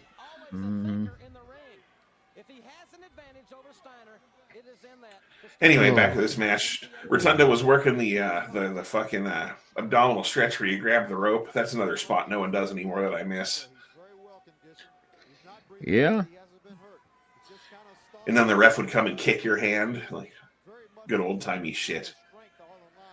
And I hate the fact that I have to call something from when we were kids old-timey. But... yeah, but that's the way it is these days. I've been, now that I'm like the full-time play-by-play guy for EPW over there in Mississippi, and I watch their show every week, and I go and call the action and everything. Like, I've been trying to pitch because, like, Neil's like, "Hey, man, you watch all this old wrestling. Like, pitch me some angles and some of the old shit that would work today." And I mean, I've been pitching him some ideas for some different things, and it's like, dude, there's old stuff that you can make a guy be his gimmick, and he would stand out. You know, it would get over like hell. Yeah. 100%, but the guy would have to commit to it. But he would have to commit to it, and he'd have to understand it. Yeah. I told him, I was like, it would about have to be a guy our age to really get it. Because he was like, yeah, we can get one of the new trainees. It's like, no. The new trainees isn't going to wrap their head around it. They're not going to get it. He's going to want to do a 6:30 splash. So. Yeah, like Tony Dabbs, who his sons work the show, and you put him in there every now and again, and he does jobs and stuff. Have him throw a mask on. Because I pitched him basically recreating the angle where Dr. X comes into the AWA in like the fucking 50s or whatever it was. And he liked it. And I was like, obviously we'd have to tweak it and change some things, but, something like that. And he's like, I don't know, we may do something like that. Because, like you say, the fucking abdominal stretch, grabbing the ropes, all this old shit would be new again because these kids hadn't seen none of that. Right. And it would still get over with the crowd. When I was working, or when I was ring-announcing, there was a guy, he would work two gimmicks. He'd work an opener as a jobber character named Masher Hackenschmidt. Mm-hmm. And he would do, like, no high spots. Like, he would just work fucking holds.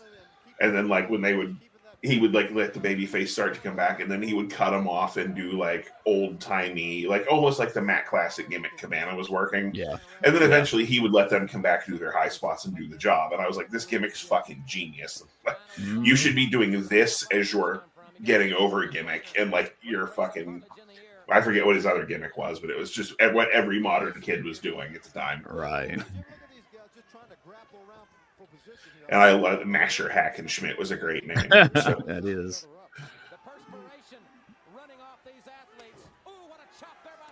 Ooh. Laid that in. All right, this night continues to impress because now Rotunda's done two things in this match that I've enjoyed. Oh, shit. Damn, that went. Yeah, that almost went really badly. First, I think he got kicked in the nuts, and then. Yeah, but did you see Rotunda earlier do the fucking jump to the second rope reverse backsplash thing like Kevin Von Erich used to do? Like, where the fuck did that come from? Yeah. I don't think I've ever seen Rotunda do that. Yeah, exactly. Just like the Sting thing earlier with the Vader bomb. Like, I've never seen Rotunda do that. High back body drop. And Teddy along with the slowest fucking count I've ever seen. That was like Bronco Lubitsch levels of counting right there. Are you a Rotundo guy or Rotunda guy? Yeah, either one's fine. Whatever comes out. I'm an Erwin or a Shyster. Why have I used both? Oh God, no! I try to pay attention to that and I forget, but I know I alternate between the two for no apparent reason.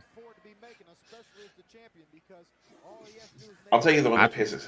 You've heard of that Mandela effect thing that people talk about, right? Where you're like, so I swear to you, when we were growing up, that Kurt Hennig had another N at the end, and now everybody says Hennig with no N. And I think that's bullshit. It depended on where you saw it. People who actually knew how to spell it didn't have the extra N, but there was a lot of old magazines and shit. And if you look at the AWA Chirons, oh my God, their spelling was fucking horrendous. So. Yeah, you were subject to see it spelled a number of different ways, but I based on Larry Hennig's, the spelling of his name, I think that's actually how it's supposed to be. I'm calling bullshit. You can call him whatever you want. I call him Mr. Perfect. God damn it. He is Kurt Hennig, and they were the Berenstein Bears. So That's the big one right there. it is. And the Fruit of the Loom thing had a cornucopia. Anyway. Yes. That's another podcast for another day, folks. Exactly. Although we've have time to talk about it, as this fucking match is the match that never ends. Yes, it goes on and on, my friends. Yes. Jesus. Some people started working it. Oh, and we still got a Road Warriors Varsity Club match to go. That's what hurts my feelings. I looked down and expected it to be like 5 o'clock, and it's like 1:05. I'm like, we've only been recording for an hour and 26 minutes. Like, this feels like 4 hours of this show. Oh, good. Now he's going to talk. He's like clam chowder. Rick Steiner. Do you like to eat clam chowder? Chowder. You got a black maca. And drink beer? You're not going to bang my wife. I'll save that for later. Oh, God. All right, Teddy. Damn it. Count him out. Don't try to get him back in the ring. Boston asshole was out here talking shit. I'm going to get counted out here. Scott's like, you know he's retarded. Don't count him out.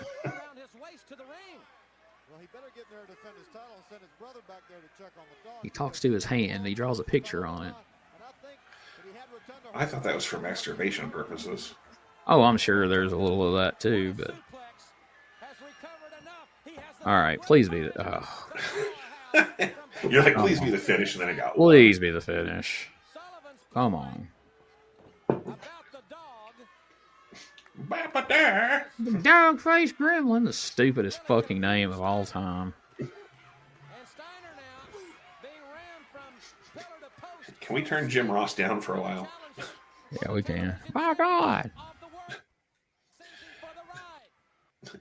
There you go. His commentary was beating my ears like a government mule. You always know when somebody goes for that style drop kick, they are not hitting it. Yeah, unless they're a Japanese woman. Yes, if they're the jumping bomb angels, they might hit it. Other than that, yeah, if you're a male and you go for that style of drop kick, it is not connecting. Nope. All right, Rick smashing him in the corner there. Guys, wrap this up. Oh, sleeper fun. This can go on forever. Jesus. Every time you call for them to take it home, Gene, they go into a rest hold or a... Is Steiner bleeding? Yes, he is, and he's about to get his dumb ass pinned, I'm sure. Really? Is this going to be the finish? This is going to be the finish. This old tired ass. Oh, wow. Mm. So for those of you who are just listening, we're going with the... we're going for the sleeper hold, but he's laying on the mat and doesn't realize he's being pinned finish. Yeah, he falls backwards and puts his shoulders flat on the mat and doesn't realize he's being pinned. And he thinks somehow he's won. He's standing up and giving the old hell yeah sign. Scott's like, you dumb fuck. You know you didn't win. Teddy Long's like, no. He's like, you need to just go be in tag matches. Playa. Holla, holla. Undertaker will be here another year. But it'll only be a skyscraper. He's like, but was my shoulders down? He's like, yes, your shoulders are down. Come on, Rotunda. Bring that title to my Dungeon of Doom. Oh, wait, Varsity Club. That Dungeon of Doom. Sullivan! We'll be Here's the tag champs. Well, we've already missed the Triple Tower of Doom, haven't we? Yeah, it was in 88. Telehawk. I won't show back up until 96 in Tupelo. I got to help put that shit box together. Holy cow, it was awful. Oh, was that the Hogan and Macho against every heel on the roster? Against every heel that's ever wrestled in WCW. And half of them didn't actually work there, but Arn still had to take the pin. Yeah, like, all right, we're bringing in Zeus. Like, what? We're bringing in the Final Solution? Like, you can call him that. We can do whatever we want. Jeep Swenson. Dear God. He was bad. So, today... Zombie Sailor Toys put out a pair of action figures with Animal with this green makeup. And I really wish I could afford it, man. Those things are fucking awesome. The black and silver shoulder pads, which I like way more than the red and black ones from the WWF. Oh, absolutely. The only thing is that company, for some reason, about a year ago, started making all the arms on these things look like fucking orangutans. It's ridiculous. Go look at some of them. They're a mile long. Are they? Oh, hey now. Well, this has potential. Widowmaker versus the Narcissist here. That's the stalker. Mr. Made in the USA, Lex Luger. His bus is parked outside. I think that's the stalker that he's wrestling. It is. He forgot to paint his face, but you know who it is. Oh, he's got his iron claw glove on. This match is going to end quickly. Oh yeah, he's a full blown heel now that he's got his black glove on. His daddy sat him down and taught him, like, listen, a couple of things. One, I'm going to teach you all about counterfeiting money. But first, if you put a black glove on your hand, holy shit, an iron claw hurts like hell. Somebody should have told them Von Erichsen and damn Baron Von Raschke, but you just keep that amongst yourself, okay? Yeah, it hurts way worse with the black glove on. Secondly, now that you're a heel, you can't wear light-colored cowboy boots. No. How will people know that you're a villain if you don't have black and red cowboy boots? Which I co-sign that. I'm happy about that, honestly. But I mean, those are pretty sweet boots. But I mean, even if he was still wearing those yellow and white ones, if he had the black glove, I think we could figure it out. You know what I mean? That was a pretty good ass sell there from Barry. Yeah. That was almost Rick Rude levels. Man, Lex is all fired up. He's no selling shit, and he's throwing Barry around. Well, you know, he got shit on at Starrcade again. He didn't beat Flair. All right, quit showing Leave It to Beaver here and get back to the goddamn ring. Is that Jerry Mathers as the Beaver? Is that might have been? Yeah, I love that we decided it would be a hell of an idea. What people were clamoring for in 1989 was to bring back Leave It to Beaver from the 50s. And let's promote it on wrestling. Matter of fact, let's let Eddie fucking Haskell be a judge at Clash of the Champions. Jeez.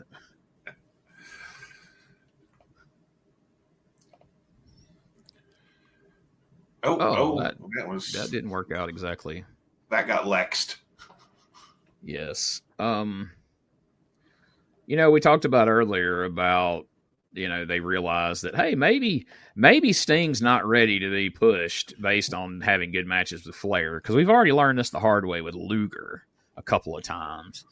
So that may have hurt Sting there when they tried to pull the trigger on Luger, and then they realized, like, oh shit, no, this guy can only pretty much work with Flair. And he got to where he could have some decent matches with other guys. But he fell in, I think we talked about this on another episode, that he fell into that Big Show thing due to circumstances. They flip-flopped him a few different times that they probably shouldn't have. Yeah. And I don't know that he ever recovered from it.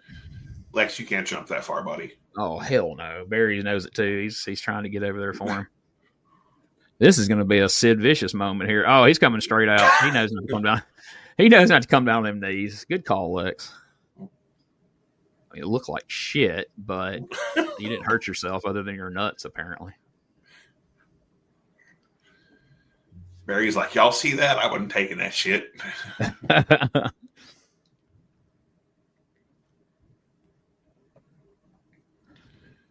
Into the timekeeper's table. So, did you prefer like 86 Barry as a babyface, as a single, and tagging with Ronnie Garvin as the U.S. Tag Champs, or did you like him as a heel horseman here? I liked him as a heel horseman, to be honest. I agree. I think this period of time right here was Barry's prime. Now, how you feel? Like, do you think Luger made a better heel or a better babyface?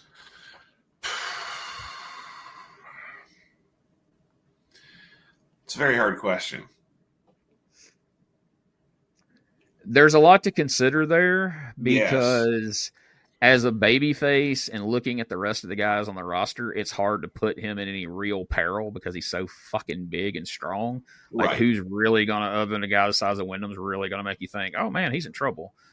But at the same time, as a heel, he can't be a chicken shit heel. And he's going to dominate most of the baby faces as a heel. So it's kind of hard to say what to fucking do with him, honestly. I think it depends on the time period. Like when he came back, or like in the NWO time period, like when he beats Hogan for the belt on Nitro, like he was the perfect baby face in that time period. But in this time period, what you just said is absolutely right. I understand why Flair didn't want to put him over because we're waiting for Sting and Sting blew his knee out and all that. But because of the situation the company was in, I feel like we probably should have went ahead and put Luger over at least for a little bit, because after he come up short in 88 at Bash, at Starrcade, in 89, and then in 90 he turns because of Sting and then doesn't win it again. Like, he's just forever the runner up. And then he goes to WWF and the same shit happens to him. And he really gets labeled, yeah, he's the guy who can't pull the trigger. He can't get it done. That Yokozuna shit at SummerSlam. Oof. Yeah. I think we talked about that last time. No, they killed Luger doing that. But yeah, I agree with you. I think they should have, to hell with Sting. Sting was hurt. They should have put him over as a baby face for the title at some point, even if it was only, like you said, for 3 months. Yeah. And Flair wins it back with some Horseman bullshit. You don't see Luger bleed often. No, you don't. It's usually a key element of the finish if he does. And, that... I don't know, like 87, he like owned the U.S. title. Like, that was pretty much his belt when he had JJ as the manager and he was a Horseman and he had those awful matches with Dusty. Oh, God. He won the belt at Starrcade and all that shit. But did Barry blade his hand? He did. Nice. He punched the ring post and bladed his hand. Very nice. I always used to like when Terry Funk would blade his ear. Yes. Dusty would blade his freaking arm. Yes. If we had the sound up, it always kills me, Luger, when he'd throw those punches and and those kicks and shit. Like, I went to a USWA show. He came down here too when he was the Narcissist, and it was so you could hear him through that entire building every time he kicked somebody through a punch. Like, god damn. And then Arn's touche. How's he going to use the claw effectively with his injured hand, though? That's right. His hand is bleeding right now. He's fighting through it. Barry's a tough old guy right here. That's right, he is. And I don't want to spoil anything, so we'll talk about it after the match. But all right. He may not be long for this world either.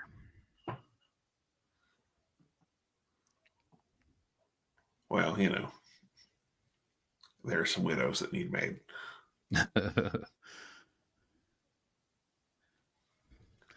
I didn't hate that gimmick. They just didn't do anything with him. That was the main point of it. Yeah, they didn't do a damn thing with him or for him. I mean, he had his same look that he had here. I think it didn't hurt him to have a nickname, but I mean, it's do shit with it. He's fucking going to draws with fucking Tito and Coco and shit. Bread.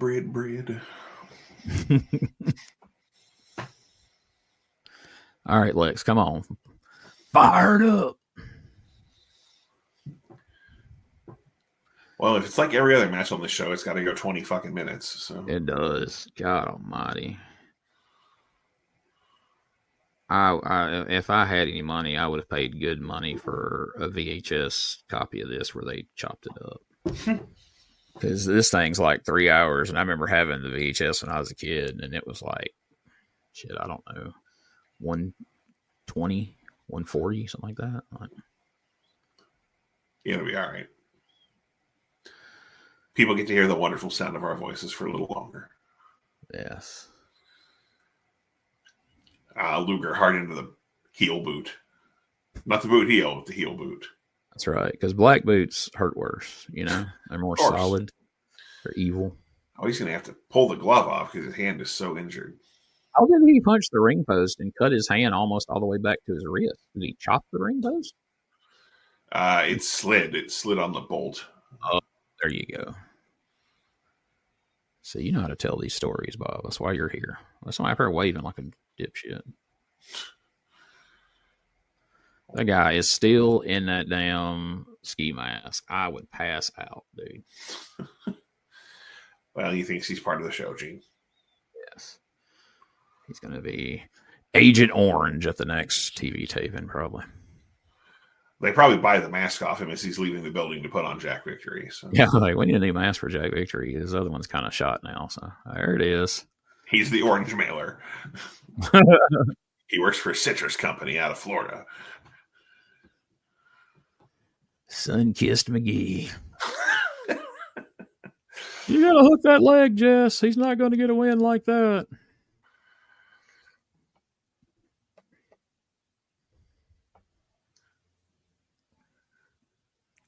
He's going to go make widows. He better start hooking the leg because Gorilla Monsoon's going to call him out on that shit. Every time. Oh, no. Oh, boy. Are we doing a second one of these? Yes. Ah, boy. We did this finish 2 matches in a fucking row. Wow. How do you justify this? How do you justify this? Wow.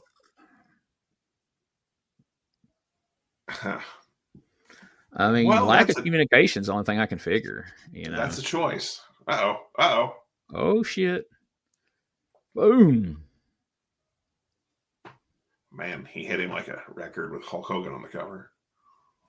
There he goes. He's just going to bust him wide open here. That mask guy needs to come out of the crowd and save Luger right now. Either that or the guy with the spiffy satin jacket. Yeah. He's got to be somebody important to have a jacket like that. You'd think. You know, this, I mean, it looks like a fucking, what do you call it? Oh, God. The steakhouse. Oh, a Riviera jacket. Must be Doug. You going to turn this back up? We can if you're feeling at the new world's heavyweight world TV champion, my friends. And Steiner, I had it planned all along because 10 years down the road, Steiner, nobody cares how it's done. They just want to know who the champion was. And on this night, Steiner, I got my belt back that you stole from me. And you better stay out of my face, Steiner, because the party's over for you. The world television title stays around my waist for as long as I want it to, Steiner. And that's going to be a long, long time, my friend. The world television and you'd better do your taxes. That's right. And pay your taxes. All right, ladies and gentlemen, we're back here. All right, and I'll tell you something. It is my God. night already here in Chicago. 2 new champions have been crowned. And... My God. I'm the world heavyweight, world television champion. We turned it up just in time to hear him botch an interview. Yes. Spectacular. Ric Flair's back there by the monitor. Like, somebody go out there and tell him to correct that. He's not the world heavyweight champion, nor will he ever be on this planet or any other.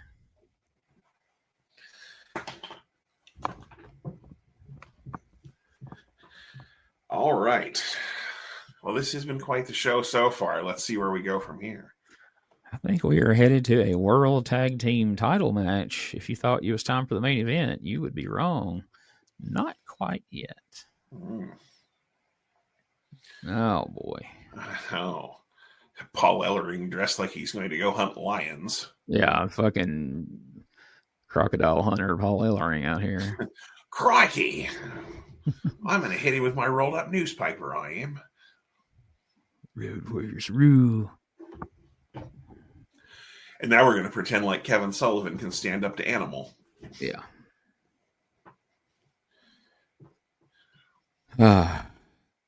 There you go. Come on, Animal. Handle that shit. Oh. I'm shitting on Kevin Sullivan, but he was a very nice man. I worked a show with him once, and he was very cool. He took a picture with me where he was stabbing me with his golden spike, so that was pretty nice. Fun. Not really, but yeah, no, that would have been a lot cooler though. Yeah, I would have sold it, but I'd like to stab you with my golden spike.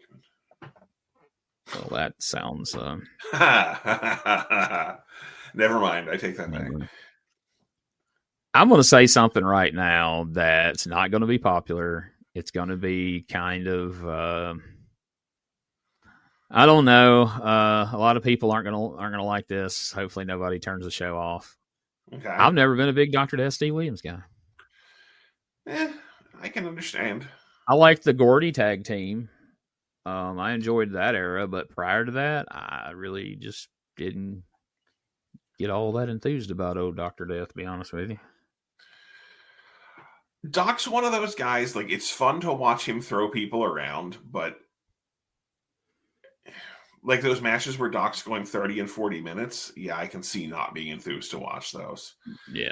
Watching Doc kill a jobber in 2.5 minutes, that's a good experience.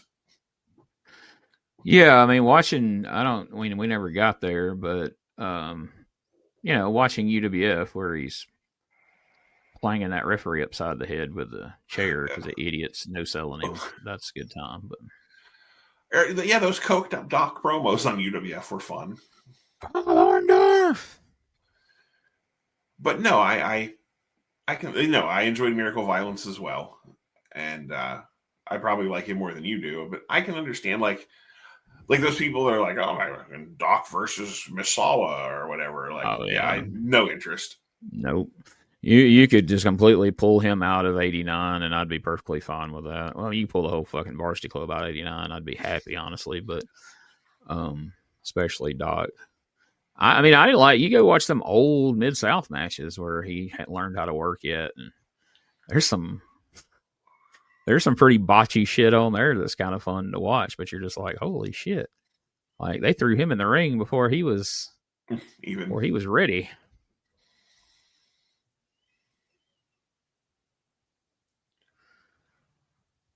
Ooh, Sullivan.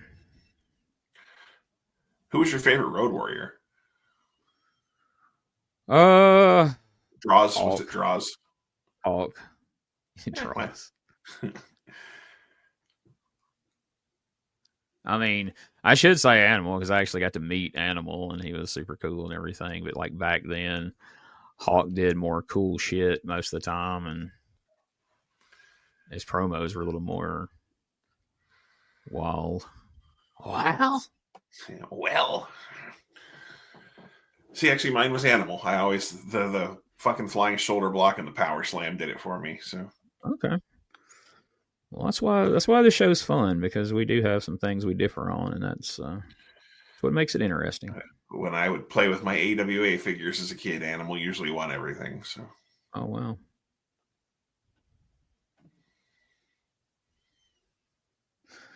Yeah, they had their cool little gimmicks on them. Their assless chaps and their. I never had those. Did you not? Oh, I got mine brand new in a Battle Royal set. So they had the assless chaps and the fucking neck things and all that shit. And now I got my Road Warriors at a yard sale. So okay, well, there's no shame in that. I wish somehow in one of my moves I had a decent collection of AWA figures and I lost every goddamn one of them. Damn. Did you have Nick Bockwinkel? I didn't.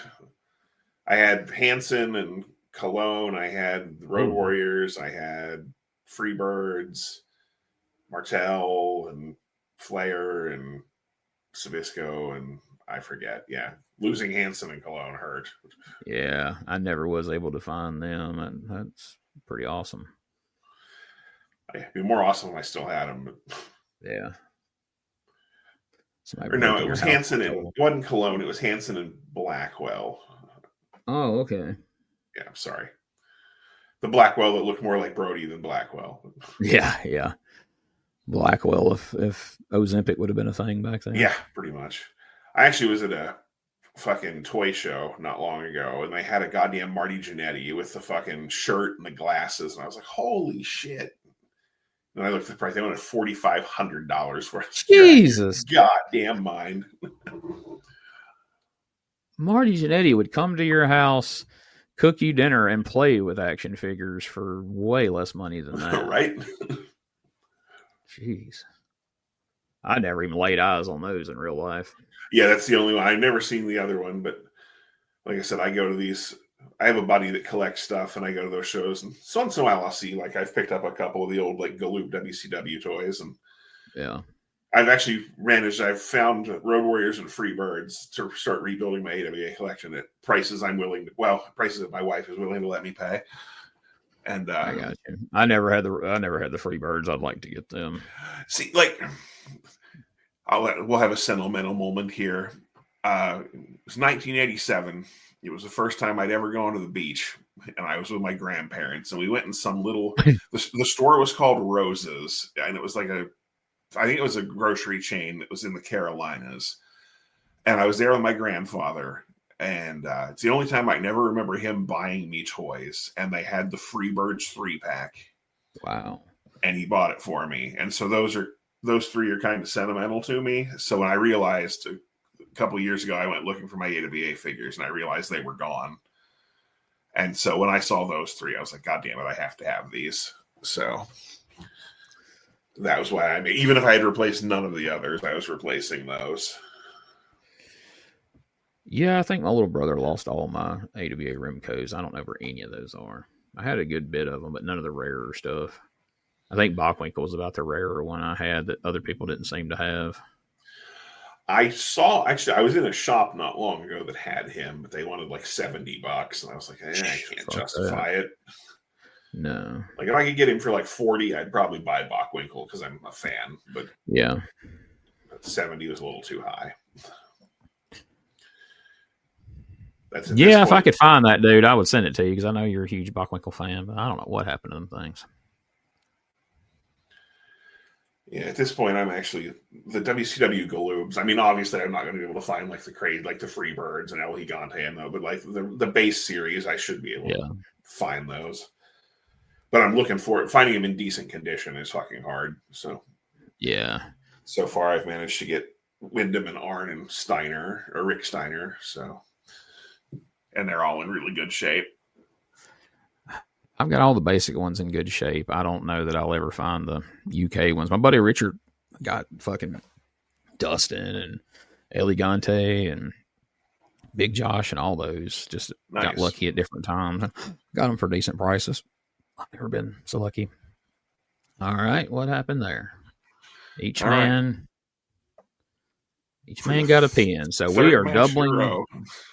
God damn, 3 matches in a row where we got a fucky count on the finish. Jesus, Murphy.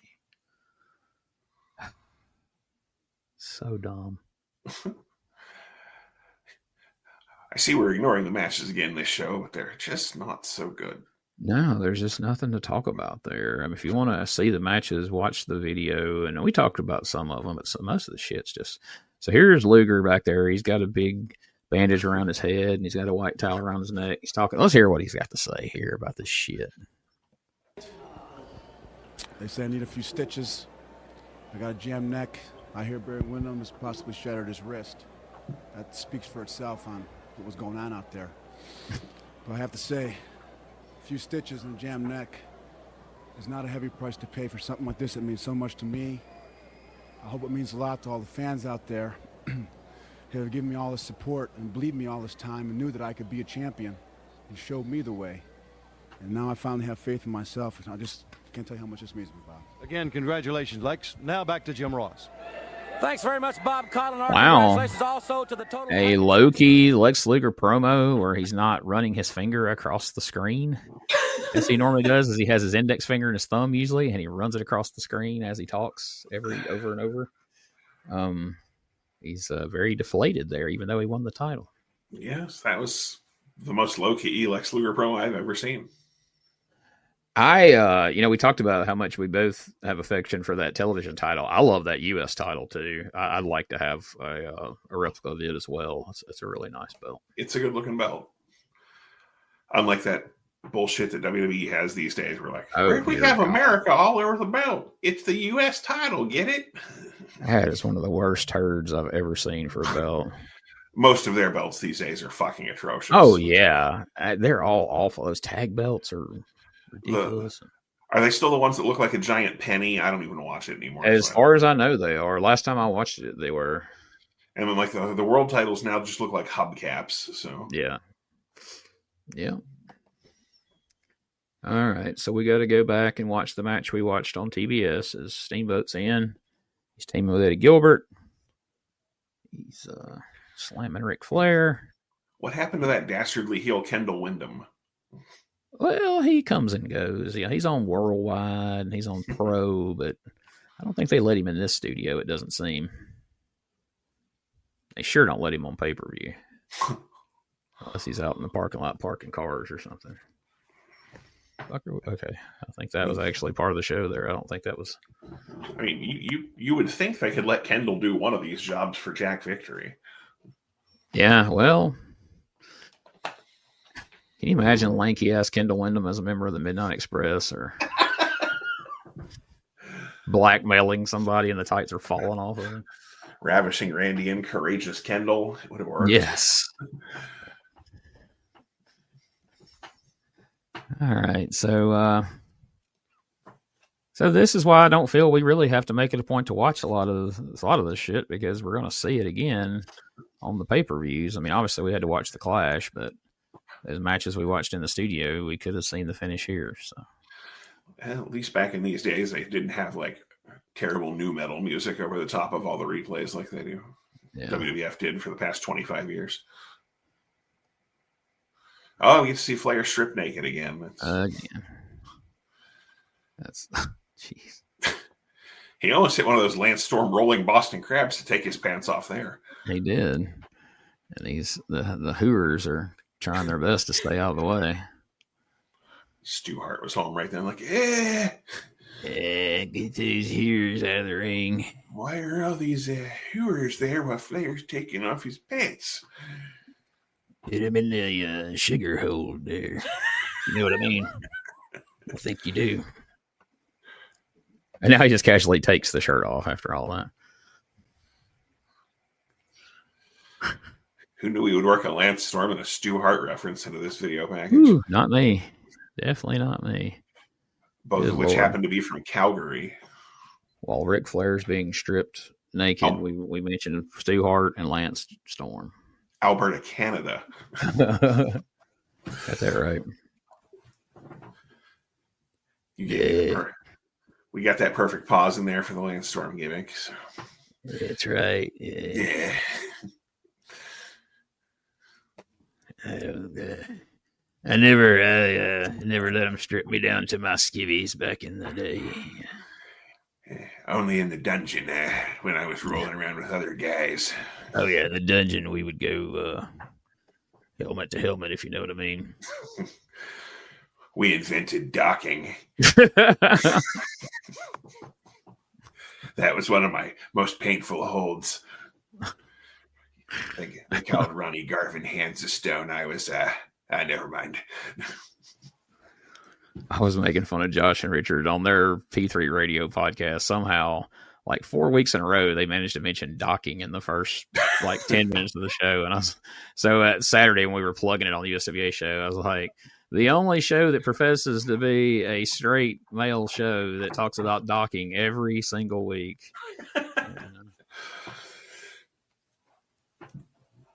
But the first time it came up, Josh was like, docking? You should maybe not say the first time it came up when you're talking about this. Well, on their show, I wasn't involved in this, but Richard says docking, and Josh says docking, and he goes docking, and he goes docking, and it took several times of them saying it before Josh finally clarified that Richard was talking about the gay shitty 80s metal band, and then Josh was talking about the shitty 80s metal band. I like that robe. It's a good robe.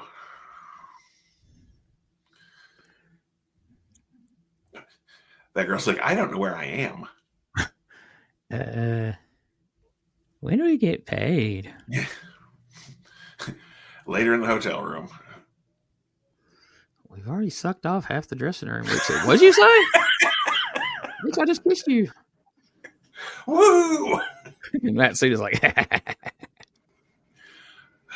Rib, very funny. As soon as it, me and Butch docked before she. right, he's got his flowers.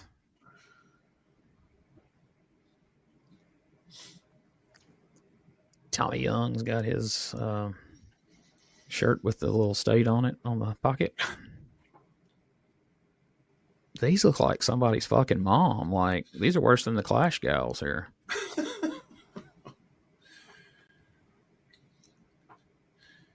Ricky's got on his green tights with green boots. I'm more into that these days, but in '89, I'm not trying to see that shit. You know what I'm saying? What, moms? Yeah. Okay. All right, check his feet. Showing your age there, Gene. Well, I mean, I'm 48. There's no need to. If I know this much about goddamn Chi-Town Rumble, I'm not hiding it. I'm sorry. I was watching some of those Wrestling with Regrets with that Zane guy. I can't think of his first name, but he's got some pretty decent reviews, and I watch a few of them. And then he's like, "Yeah, I didn't watch any of these. Like, you know, I started watching wrestling in the late '90s, and so I went back and watched these." I was like, "You son of a bitch!" Yeah, we're old. We are. But that's one thing we can tell the fans here that listen. Like, you're older. We're not children going back watching this stuff and commenting on. Like, we are giving you our memories from '89 when we were watching this the first time. Yeah, that's true. While also updating it with, you know, it is still important to note that you were older. Oh yeah, I don't deny that. Not a bit. Not a lot, but enough. All right, Rick fires him in. And didn't expect that. Do you think they planned the Christmas motif here where Steamboat's wearing green and Flair's wearing red? Oh, since it was February, probably not. Yeah.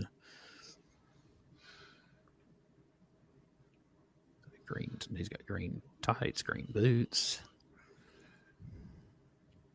He had a green bandana on.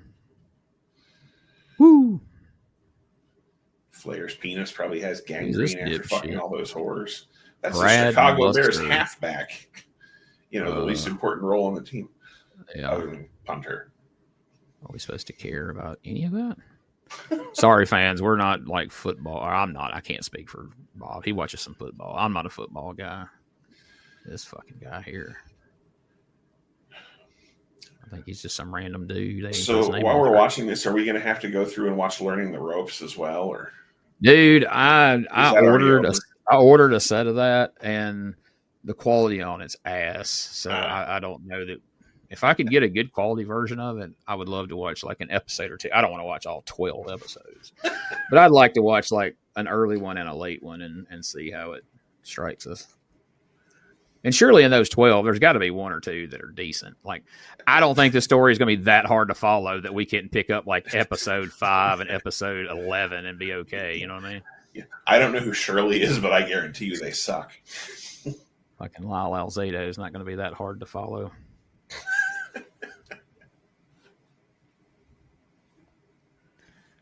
All right. All right. Well, you're not going to believe this, folks, but Flair took a backdrop and then begged off. Chop.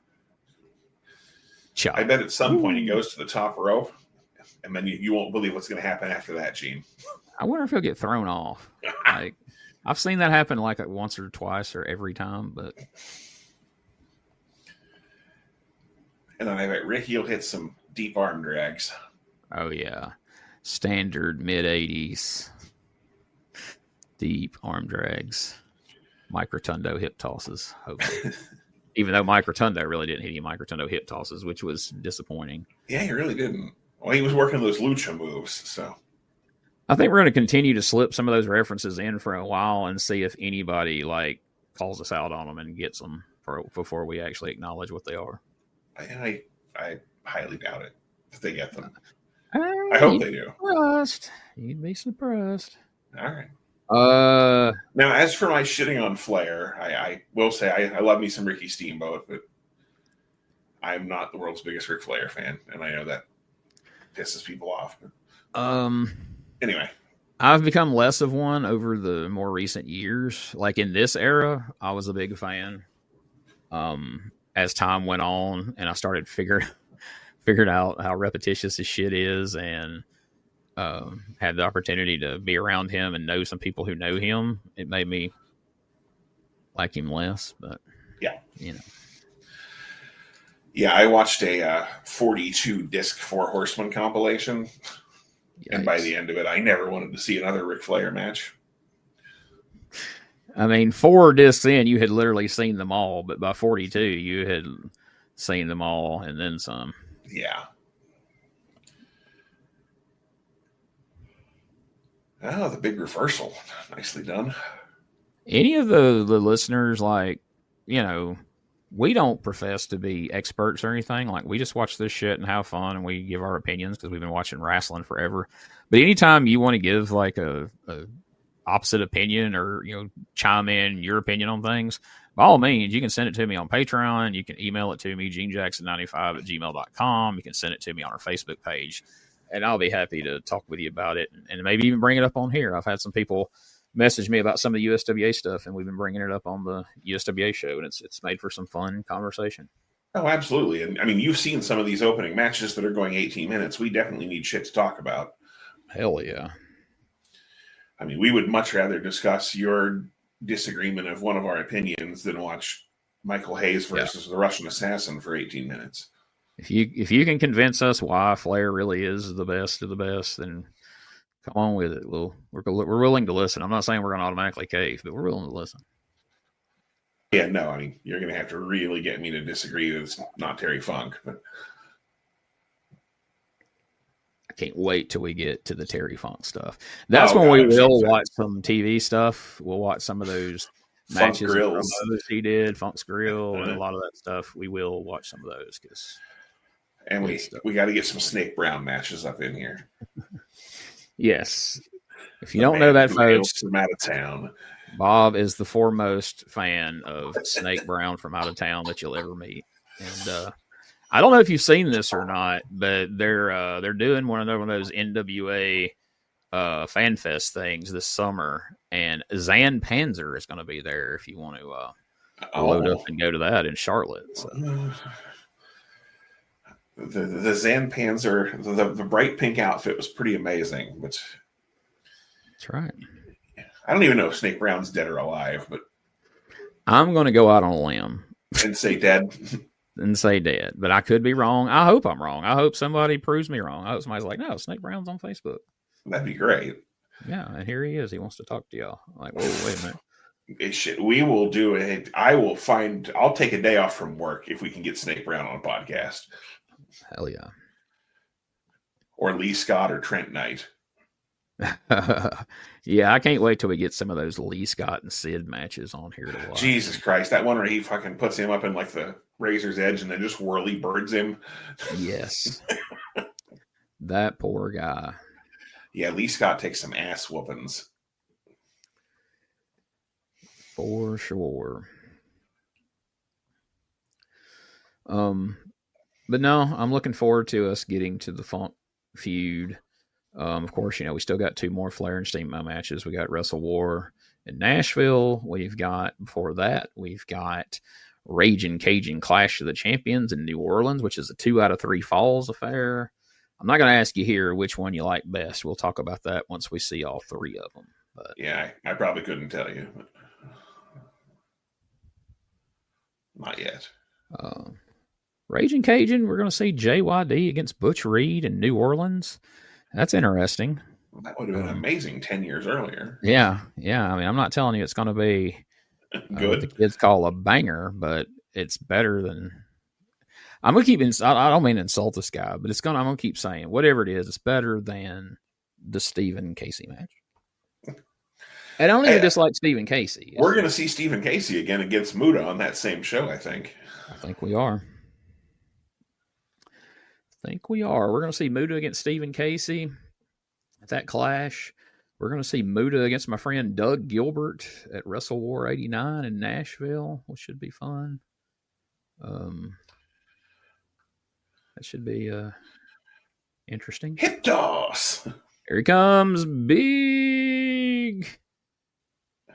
Head scissors take over. Shades of Dick Murdoch. First time I seen Dick Murdoch do a flying head scissors, I nearly fell out of my chair, and I was like 9. I was watching some matches from a Dick Murdoch comp not long ago, and he did a kip up, and I was like, wait a minute, what the fuck? Captain Redneck. He'll definitely surprise you. He will. And we'll be seeing some of him. Like, that's another, I haven't watched any of them, but I've been going through finding some of these 89 matches to share on the Facebook. There are like 4 different Great Muta and Dick Murdoch matches that happen on random television shows that I'm getting ready to share on the Facebook just to watch a couple of them, just to see what the hell that even looks like. Because I don't ever remember seeing a Dick Murdoch Great Muta match. I'll look forward to when we get to the hardliners. The Dirty Dicks. I remember that Clash of Champions, watching it live, and they hit the ring. That's Dick Slater and Dick Murdoch. That's the hardliners. I'm like, huh? Never heard of the hardliners. What are you talking about? You see, they take a hard line again, everyone. Had them Sami Zayn hats on.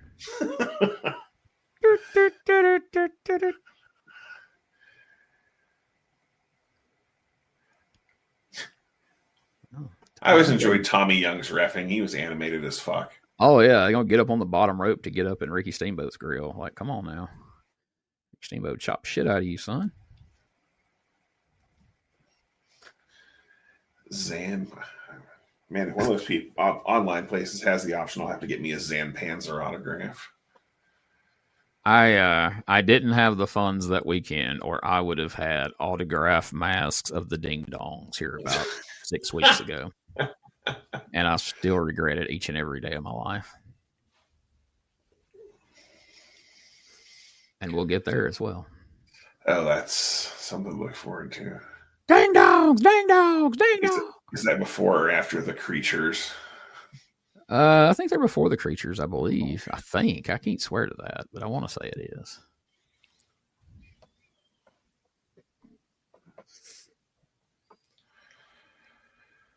All right, what's Flair doing?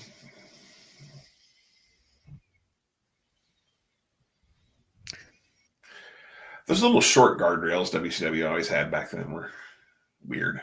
Yeah. With that one corner that they could step over.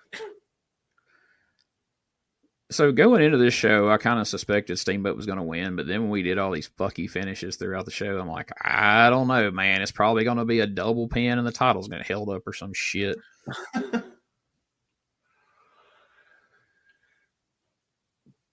Oh, the big elbow to the bridge of the nose.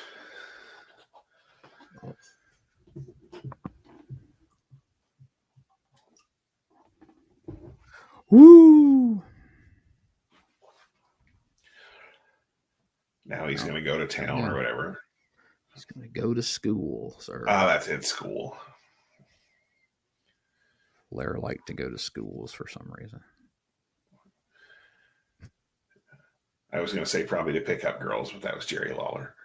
Oh, hey, don't you disparage the good goddamn name of Jerry the King Lawler, sir. This ain't that podcast. Although we've had some fun with him on the USWA podcast, but damn it, not on the WCW podcast. Well,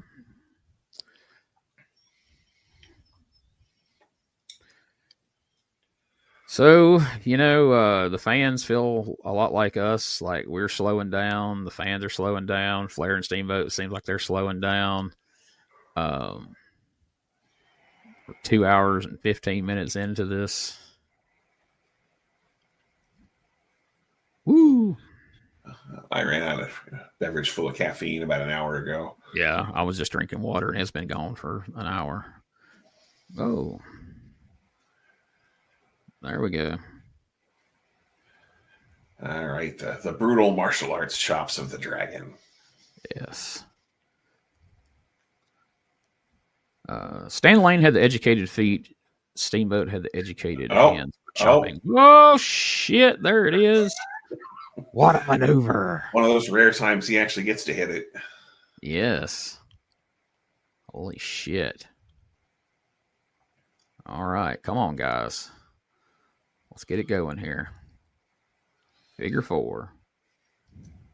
Has Ric Flair ever won a main event title match other than that one at Barry Windham at Beach Blast with a figure 4?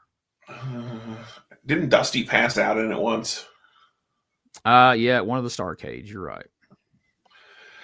Yeah, I was just thinking about, you were saying that Steamboat had the educated hands.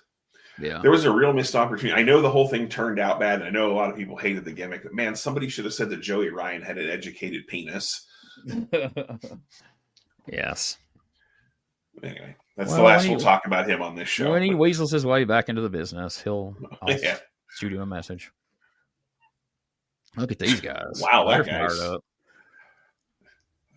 We may be fading out, but that guy is just hitting his. There's Dave Meltzer right in the middle of the screen, right there with that afro, looking like unfrozen caveman lawyer from Saturday Night Live. Yeah, those other guys must have went to the bathroom and did some coke during that last match. Yes. So I didn't see him scribbling any stars down over there, but you can bet he's making notes in his head. That suit is like, God damn it, I've been out here for 2 hours tonight. Come on. I'm very tired. This is not the Tokyo Dome. You can go shorter. That's right. Which makes you wonder what Dave Meltzer's doing there, since it's not the Tokyo Dome. And we're not in California. Who gave him a ride to Chicago? Flair probably bought him a damn bus ticket or a plane ticket to be there for this. Wouldn't surprise me. We're going 5 stars tonight, brother. Woo! And you know what that means? And Steamboat's like, not a goddamn thing. Like, not another dime on our paycheck. Not another ass in a seat next time. Flair's like, well, that's a bummer.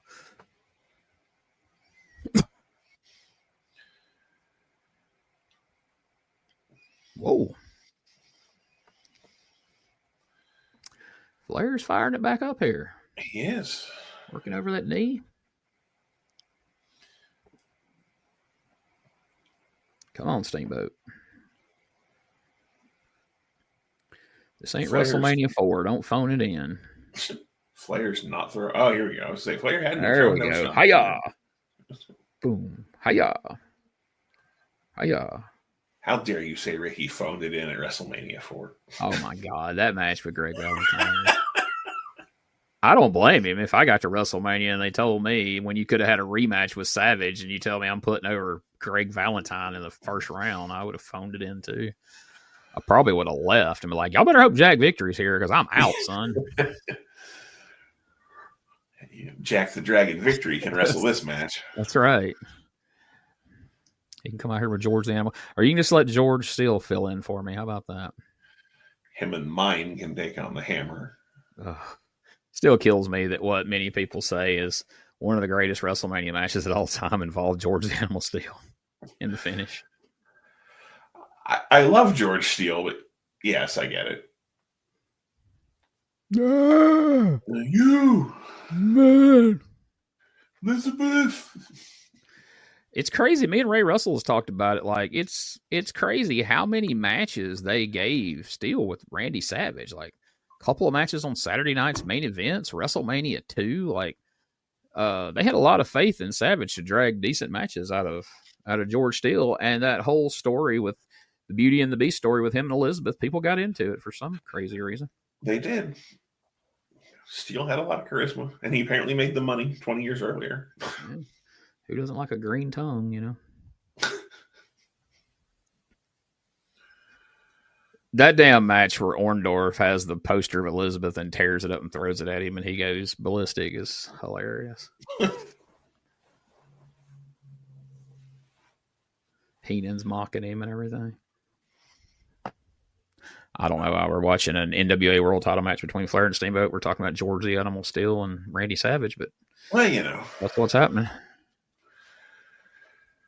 There's the finish right there. 1, 2, 3. Oh, no. He got him. No, he didn't. And that's it. No. Oh, my God. The old referee spot with Flair. At least Flair didn't take the bump off the referee push Dude, this time. He did a Tupelo house show in like '96 where I forget which ref it was. He let him body slam him. And then one of the guys on our show loved it so much the next night he let like this tiny referee body slam him. Half the crowd had been at the WWF show or the WCW show the night before, and they're all like, "Oh, they ripped that off from Flair last night." It was making fun of the shit. I was like, damn it. Should have at least waited a week. Yeah, exactly.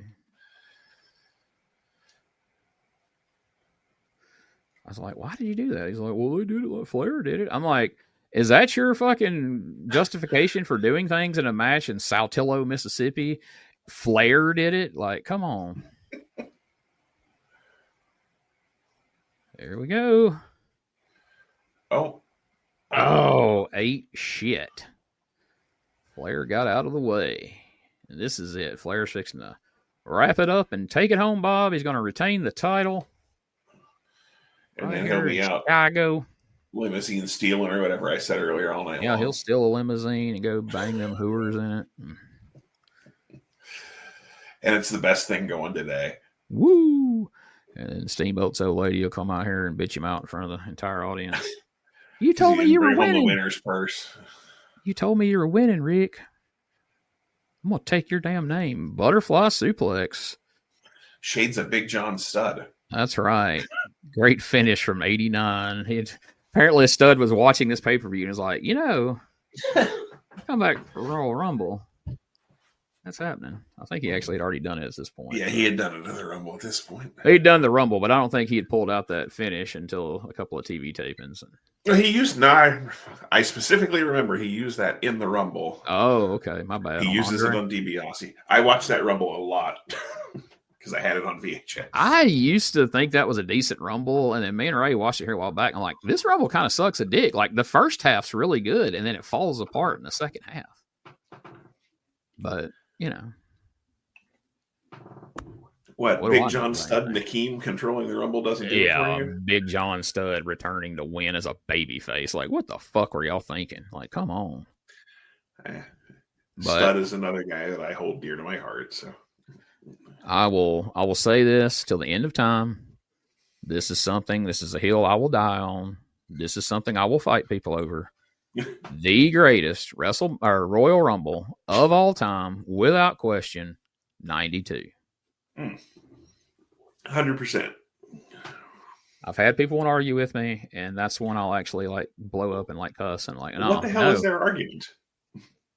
There's a lot better ones in the 2000s. I'm like, because they're endeared to you because of your memories, like because you're fucking 20-something dummy. Like, no, they're wrong. Yeah, I mean, my second favorite Rumble is probably 2001. But the one where Honky Tonk Man comes back. Yeah. Because like all the hardcore stuff at the beginning is fun. Honky Tonk Spot is fun. And then it breaks, all hell breaks loose at the end. So that's a good Rumble, but it's nowhere near 92. Crossbody, Tommy Young's down. Ric Flair is down. We've got another clusterfuck here at the finish. Schoolboy roll up with a handful of tights. No ref. I don't see the guy with the mask in the crowd anymore. Oh, he must be going to run in. It's looking like it. This must be his spot. There's Teddy Long over there talking to Tommy Young. Like, hey, am I supposed to go in there? Who's supposed to win? Flair just dropped a knee on the side. I would say, did he just drop a knee in his arm? Yeah. I think it was intentional, too. Woo. Oh! Second time Ricky has ate shit off of. I wonder if that was supposed to have been the finish earlier. That's weird he would do that twice. Woo, here we go. Now we go to school. And here comes Teddy Long. 1, 2, 3, player. Oh, holla, holla. New world heavyweight champion, Bob. Next, I'll have to go one on. Never mind. All right, that is Ricky Steamboat a month back, and he is the world champion. Wow. Bonnie's going to eat good tonight. Yeah, she is. Tommy Young's dying over here. He's literally clutching his chest like Fred Sanford. It's the big one, Gene. Flair just held his hand up over his mouth and said something to Tommy Young, and then he snatched up Steamboat's hand. No chance that Flair called that. Hey, raise his hand, dipshit. Woo! With a tear in my eye. Put that cigarette out. Mean Gene. With one of the shittiest small packages you'll ever see. Yes, we started the show with an awful DDT. We ended it with a horrible small package and some fuck finishes all the way through that were very similar. Well, this paper, this was a one-match show. Now, if I can get us on the screen here. There's you. There's me. All right. So you can see it in the background if I'd left it up long enough when you go to Jim Ross and Magnum TA. There was another match after Flair and Steamboat. Steve Casey wrestled somebody in a single match. I don't know why, but there was. That was the real main event, apparently. I don't know. But that'll send the fans home happy. Yeah. Just in case you didn't enjoy that Steamboat win, let's let you see Steve Casey get a big victory here in Chicago. Well, what'd you think? Overall, it's a pretty terrible show. Yeah, I didn't remember it being as bad as it is, to be No. honest with you, but I haven't watched it in a really long time. I mean, it's definitely the one-match show for Flair and Steamboat. Lex and Barry wasn't terrible. Yeah, but it was in the middle of a bunch of and awful shit, and we repeated the fucking finish. Like, I don't understand that. Doing the 3-match streak of fuck finishes is pretty bad. Yeah, pretty bad.